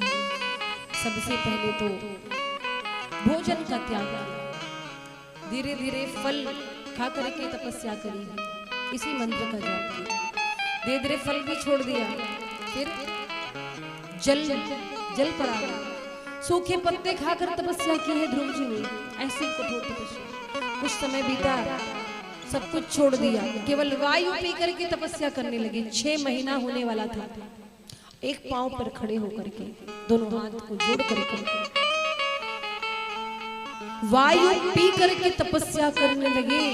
और एक दिन ऐसा आया महाराज कि वायु का सेवन भी छोड़ दिया, मतलब श्वास ही रोक दी अपने ध्रुव जी ने। श्वास नहीं ले रहे हैं और कहते जा रहे ओम नमो भगवते वासुदेवाय, ओम नमो भगवते वासुदेवाय, ओम नमो भगवते वासुदेवाय।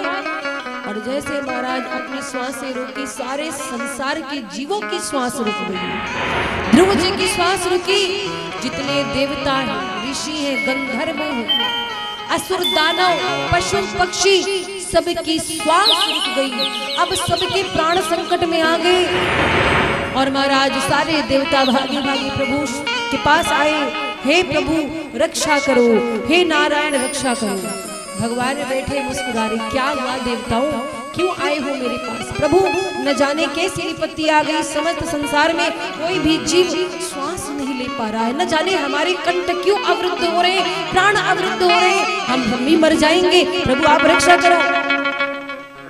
ठाकुर जी कहते हैं ये ऐसा इसलिए हो रहा है कि मेरा एक छोटा सा बाल भक्त मेरी तपस्या कर रहा है, उसने श्वास रोकी।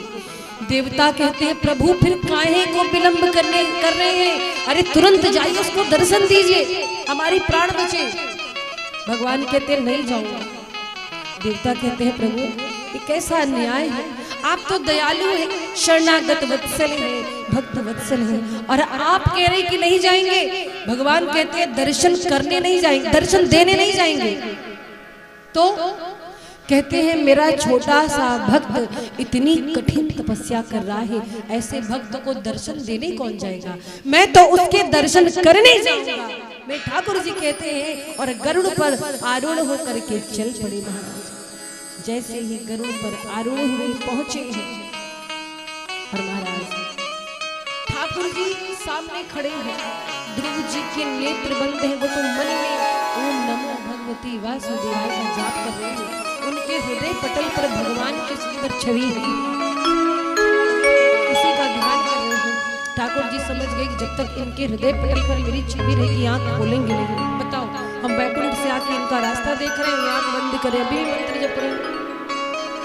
भगवान ने जैसे उनके हृदय पटल से अपनी छवि को हटाया, विकल हो गए, आंख खुली, सामने नारायण खड़े हैं। और जैसे सामने नारायण को देखा, मुख से शब्द नहीं निकल रहे, समझ में नहीं आ रहा है क्या करें, आंसू गिर रहे हैं। ध्रुव जी सोच रहे हैं इतनी जल्दी मेरी तपस्या सफल हो गई, मेरे नारायण मेरे सामने आ गए। मैंने तो सोचा था बहुत समय लग जाएगा, लेकिन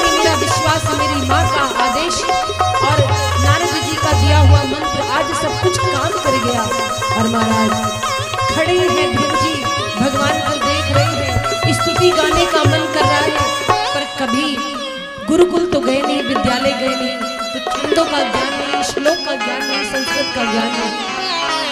होठ फड़फड़ा रहे कि मैं भी भगवान को दो शब्द कुछ कहूं, स्तुति गाऊं, ज्ञान नहीं। भगवान समझ गए। भगवान ने क्या किया, अपना जो शंख था वो ध्रुव जी के गले से, गाल से स्पर्श कराया। और महाराज जैसे ही भगवान ने अपना शंख ध्रुव जी के गाल से स्पर्श कराया, वैसे वेद वेदांत प्रकट हो गए, उपनिषद प्रकट हो गए, और ध्रुव जी को समस्त सार का ज्ञान हो गया, सारे उपनिषदों का, वेदों का ज्ञान हो गया। आज भगवान की कृपा से एक अनपढ़ को भी ब्रह्मांड का ज्ञान हो गया है। कहते ना मूकम करोति वाचालम, भगवान की कृपा हो जाए तो गूंगा भी बोलने लगता है, लंगड़ा भी पर्वत लांग जाता है, सब कुछ हो सकता है। महाराज ध्रुव जी ने जब आज यह देखा कि भगवान की कृपा से मुझे ज्ञान हो गया है, तब स्तुति गाई।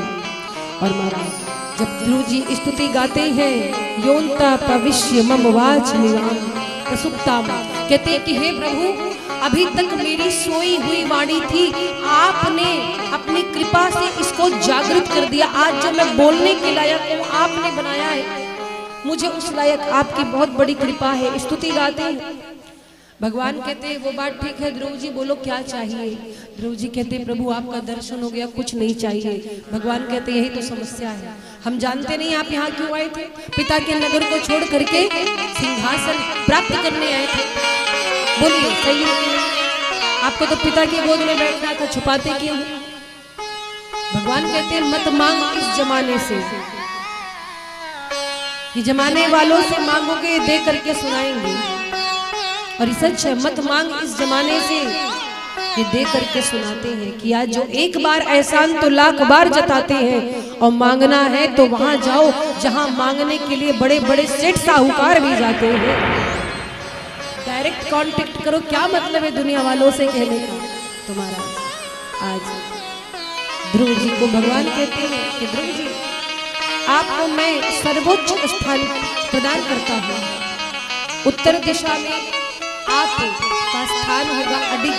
देखो उत्तर दिशा में ध्रुव तारा है ना, कभी भी देखो जितने भी तारा मंडल है सबसे चमकता हुआ तारा ध्रुव है। और कोई भी तारा अपनी दिशा बदल सकता है, पर ध्रुव जी वही रहते, उत्तर से दक्षिण नहीं हो सकते। तुम्हारा जैसी कृपा भी। भगवान कहते हैं कि ध्रुव जी अब आप अपने नगर को चलिए, वहां पर आपका सम्मान होगा, आप राज्य करिए, विवाह करिए, ये मेरा आदेश है। और महाराज आज ध्रुव जी पर प्रभु की कृपा हुई, ध्रुव जी आए अपने नगर को, तो जिस माँ ने इतनी जली कटी बातें सुनाई थी, आज वही माँ आरती की थाली लेकर खड़ी थी। चोटी वाली माँ कौन? सुरुचि। क्योंकि जा पर कृपा प्रभु की हो, जा पर कृपा प्रभु के होई, जा पर कृपा राम की होई, जा पर कृपा राम के होई, जा पर कृपा राम की होई, जा पर कृपा राम की होई, ता पर कृपा करे सब कोई, ता पर कृपा करे सब कोई, करे सब कोई। करे सब कोई। बोलिए वृंदावन बिहारी लाल की, राधे रानी सरकार की। आइए हम लोग चलते विश्राम संकीर्तन की ओर। आप लोग उठिएगा नहीं, इतनी देर जैसे बैठे थे अच्छे बच्चों की तरह से बैठे रहिए। कल के लिए सूचना है। कल क्या है कोई जानता है? कल ठाकुर जी का इसके विषय में अभी आपको व्यवस्थापक जी से जानकारी प्राप्त होगी। हमने कहा एक बार हम भी बता दें। और ये कार्यक्रम जो वो लाइव चल रहा है, किसके किसके पास बड़ी वाली मोबाइल है, एंड्रॉयड है? कुछ लोग सोच रहे कहीं मांग न ले, दान न करना पड़ा, छिपा के अंदर रख के जा रहे। अरे भैया हमको नहीं चाहिए, मोबाइल नहीं चलाते। कभी कभी मोबाइल छू लेते हैं, आप जैसे भक्तों की याद आती है, कितना ताली बजाए, कितना गाए, कितना बात क्यों रिकॉर्ड होता है कैमरे में, वही देख लेते हैं। घबराओ मत, मोबाइल आपका हम मांग नहीं रहे। अब बताओ कितने के पास है मोबाइल? सच्ची सच्ची बताना। देखो आप सब उठा रहे हैं, अभी भी कुछ लोग डर रहे हैं। धन्य हो प्रभु। अच्छा है मोबाइल अपने पास रखो। एक काम करो, YouTube चलाते हो सभी लोग? आता है चलाना? न चला पाना अपने बच्चों से बोल देना, वो पक्का चला लेंगे। हमारा नाम पता है? पता है? हमारे चैनल का नाम भी पता होगा। ये कार्यक्रम लाइव प्रसारित हो रहा है। अभी यहाँ पर आप कार्यक्रम लाइव देख रहे हैं, मतलब सामने से देख रहे हैं। और कहीं भी हम जाएंगे आपको नोटिफिकेशन मिल जाएगा जब भी हम लोग लाइव होंगे, चाहे वो श्री राम कथा हो, चाहे वो भागवत कथा हो। तो आपका प्रेम हमें मिलता रहेगा। ऐसी आशा के साथ यही कहेंगे कि चैनल को सब्सक्राइब कर लीजिएगा। कितने लोग करेंगे? अच्छा जितने लोग हैं सब कहते हैं हमने किया, बढ़ता काहे नहीं? एक बार बताओ, संख्या बढ़ नहीं रही, बता रहे हमने किया। जिनको न समझ में आए, करना ना आए, वो आकर के आखिरी वाले दिन ये हमारी शिष्या बैठी है या हमारी मंडली में किसी से बोल देंगे सब्सक्राइब कर देंगे। खैर इतना तो सभी को आता है, हम जानते हैं। आप सभी बड़े समझदार हो, बड़े विद्वान हो। कथा व्यास निशु भारद्वाज ऑफिशियल ये चैनल का नाम है। बोल करके माइक से मंगवा लेना, और जब आ जाएगा तो सब्सक्राइब लिखा रहेगा, उस पर टच करना, और बगल में घंटी रहे ना, घंटी का बटन, उसको दबा देना, बेल आइकॉन, तो नोटिफिकेशन आपको मिलती रहेगी। अब इससे ज्यादा विस्तार हम नहीं कर सकते। सीताराम। आई चलते विश्राम संकीर्तन की ओर। कल हमारे ठाकुर जी का जन्म उत्सव है, प्राकट्य उत्सव है। कल हम लोग चलेंगे नंद भवन, और भगवान के और भी अवतारों की कथा है। श्री राम अवतार की कथा, वामन अवतार की कथा, मोहिनी अवतार की कथा, हरि अवतार की कथा, नरसिंह अवतार की कथा, और सुंदर सी झांकी भी आपके मध्य आएगी। वसुदेव जी आएंगे, लल्ला को टोकरी में लेकर के, सभी को दर्शन होगा। अपनी तैयारी के साथ आएंगे। जो लोग आज पीला पीला वस्त्र पहन के आए, जाकर धुल देना, फिर से कल वही पहन के आना। दूसरा हो तो अच्छी बात है, कल पीले वस्त्र में सब दिखाई पड़ना लगे कि सरसों के खेत में फूल खिले बिन मौसम। ठीक है, आइए चलते हैं संकीर्तन की ओर। बोल रहे हैं कि बधाई भी लेके आना, ये छूट गई थी। श्री राम जय राम जय जय राम। श्री राम जय राम जय जय राम।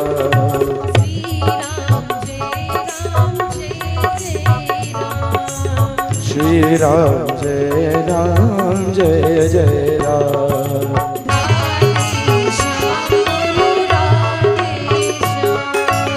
राधे श्याम बोलो राधे श्याम।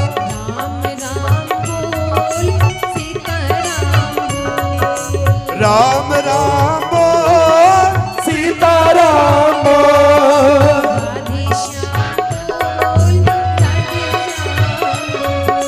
राधे श्याम बोल, राधे श्याम बोल। शिव शिव बोल, शिव शिव बोल। शिव शिव बोल, शिव शिव बोल।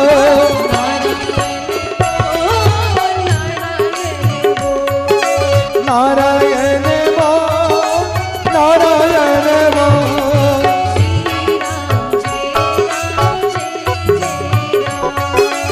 श्री राम जय राम जय जय राम।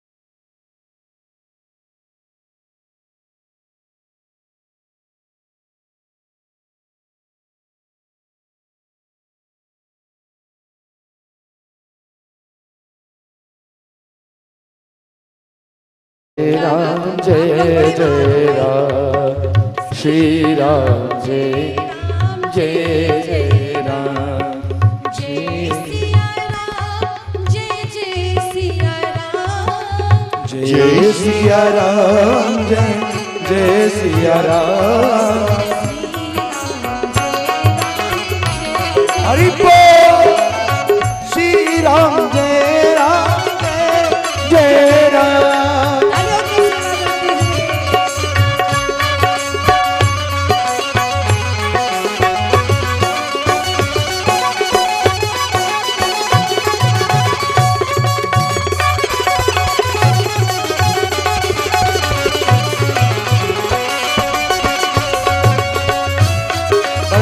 ताली की सेवा कर दे रहे हैं।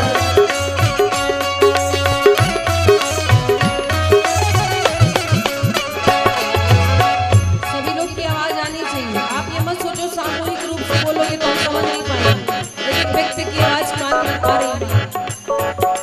बोलो सीताराम बोल सीताराम बोल सीताराम अभी झगड़ा हो तो देखना इससे डबल आवाज आएगी पंचम स्वर से। बोलो बोलो हंसते हुए सीताराम बोल, सीताराम बोल। और जोर से राधे श्याम बोल, राधे श्याम बोल। राधे श्याम बोल शिव शिव बोल, शिव शिव शिव शिव बोल शिव शिव बोल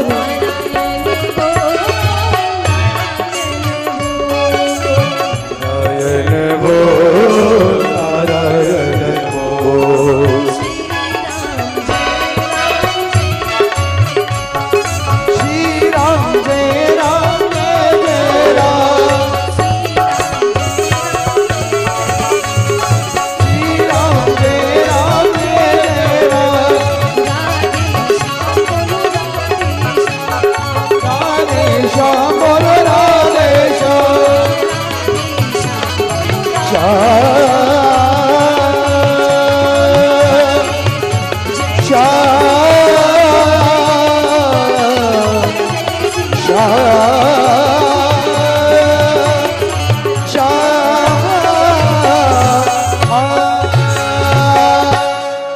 श्री राम जय राम जय जय राम।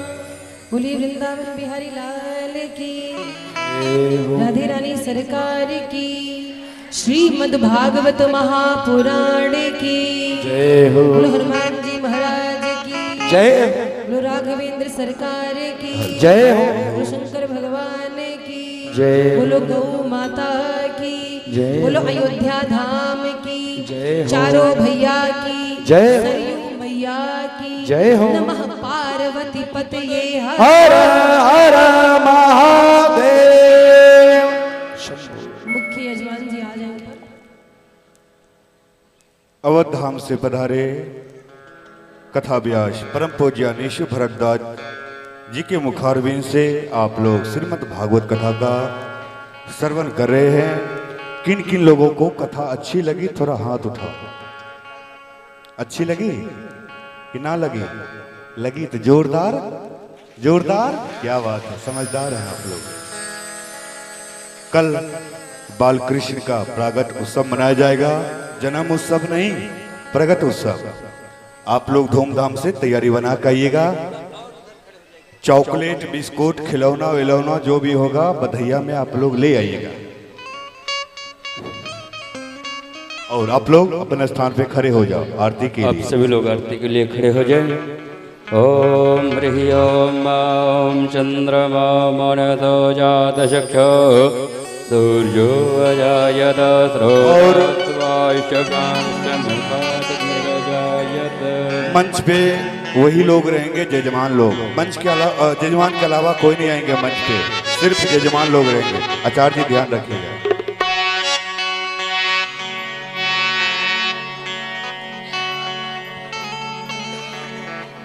हे गोपाल कृष्ण करूं आरती तेरी, हे प्रियापति मैं करूं आरती तेरी, हे गोपाल कृष्ण करूं आरती तेरी, हे प्रियापति मैं करूं आरती तेरी। तुझ पे गाना बल बल जाऊं, सांझ सवेरे तेरे गुण गाऊं, प्रेम में रंगी भक्ति में तेरी।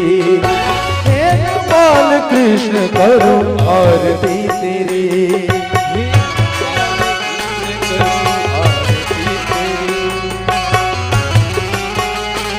बड़े भाव से ताली की सेवा करते आरती का जय हो। राधा गोपाल की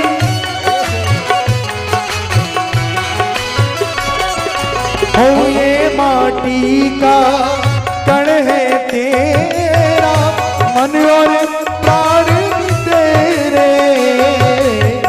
ये माटी का कण है तेरा, मन और प्राण भी तेरे। मैं एक गोपी तुम हो कन्हैया, तुम हो भगवान मेरे। कृष्ण कृष्ण कृष्ण रटे आत्मा मेरी, कृष्ण कृष्ण कृष्ण रटे आत्मा मेरी। तुझ पे कान्हा बल बल जाऊं, सांझ सवेरे तेरे गुण गाऊं, प्रेम में रंगी भक्ति में तेरी। हे गोपाल कृष्ण करूं आरती तेरी। बोले राधा गोपाल की।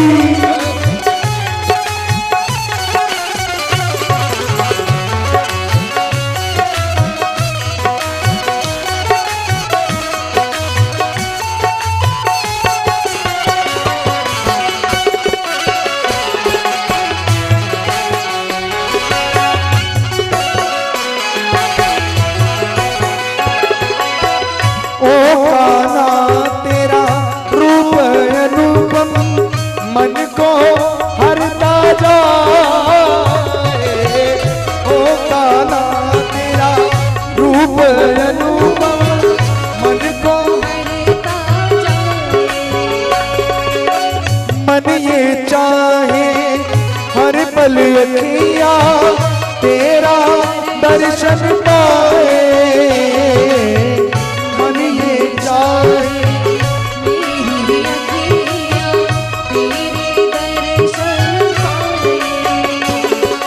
दर्श तेरा प्रेम तेरा आस है मेरी, दर्श तेरा प्रेम तेरा आस है मेरी। तुझको कान्हा बल बल जाऊं, सांझ सवेरे तेरे गुण गाऊं, प्रेम में रंगी भक्ति में तेरी। हे गोपाल कृष्ण कर आरती तेरी। कर्पूर गौरम करुणावतारम संसार सारम भुजगेन्द्रहारम सदा वसन्तं हृदयारविन्दे भवं भवानी चैतं नमामि। त्वमेव माता च पिता त्वमेव, त्वमेव बन्धु च सखा त्वमेव, त्वमेव वेद्या द्रविणं त्वमेव, त्वमेव सर्वं मम देवदेव। नीलाम्बुज श्यामल कोमलांगं सीता समारोपित वामभागं, काणो महान् सायक चारु चारुकं, नमामि रामं रघुवंशनाथं। हरे राम राम राम हरे हरे कृष्णा कृष्ण कृष्ण हरे हरे, हरे राम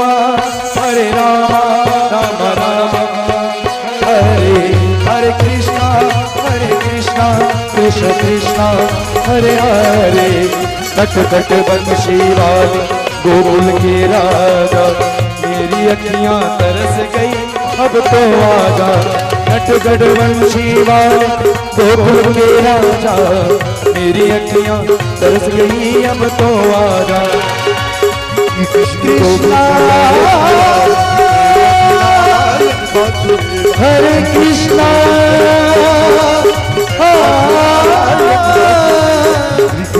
हरे हरे।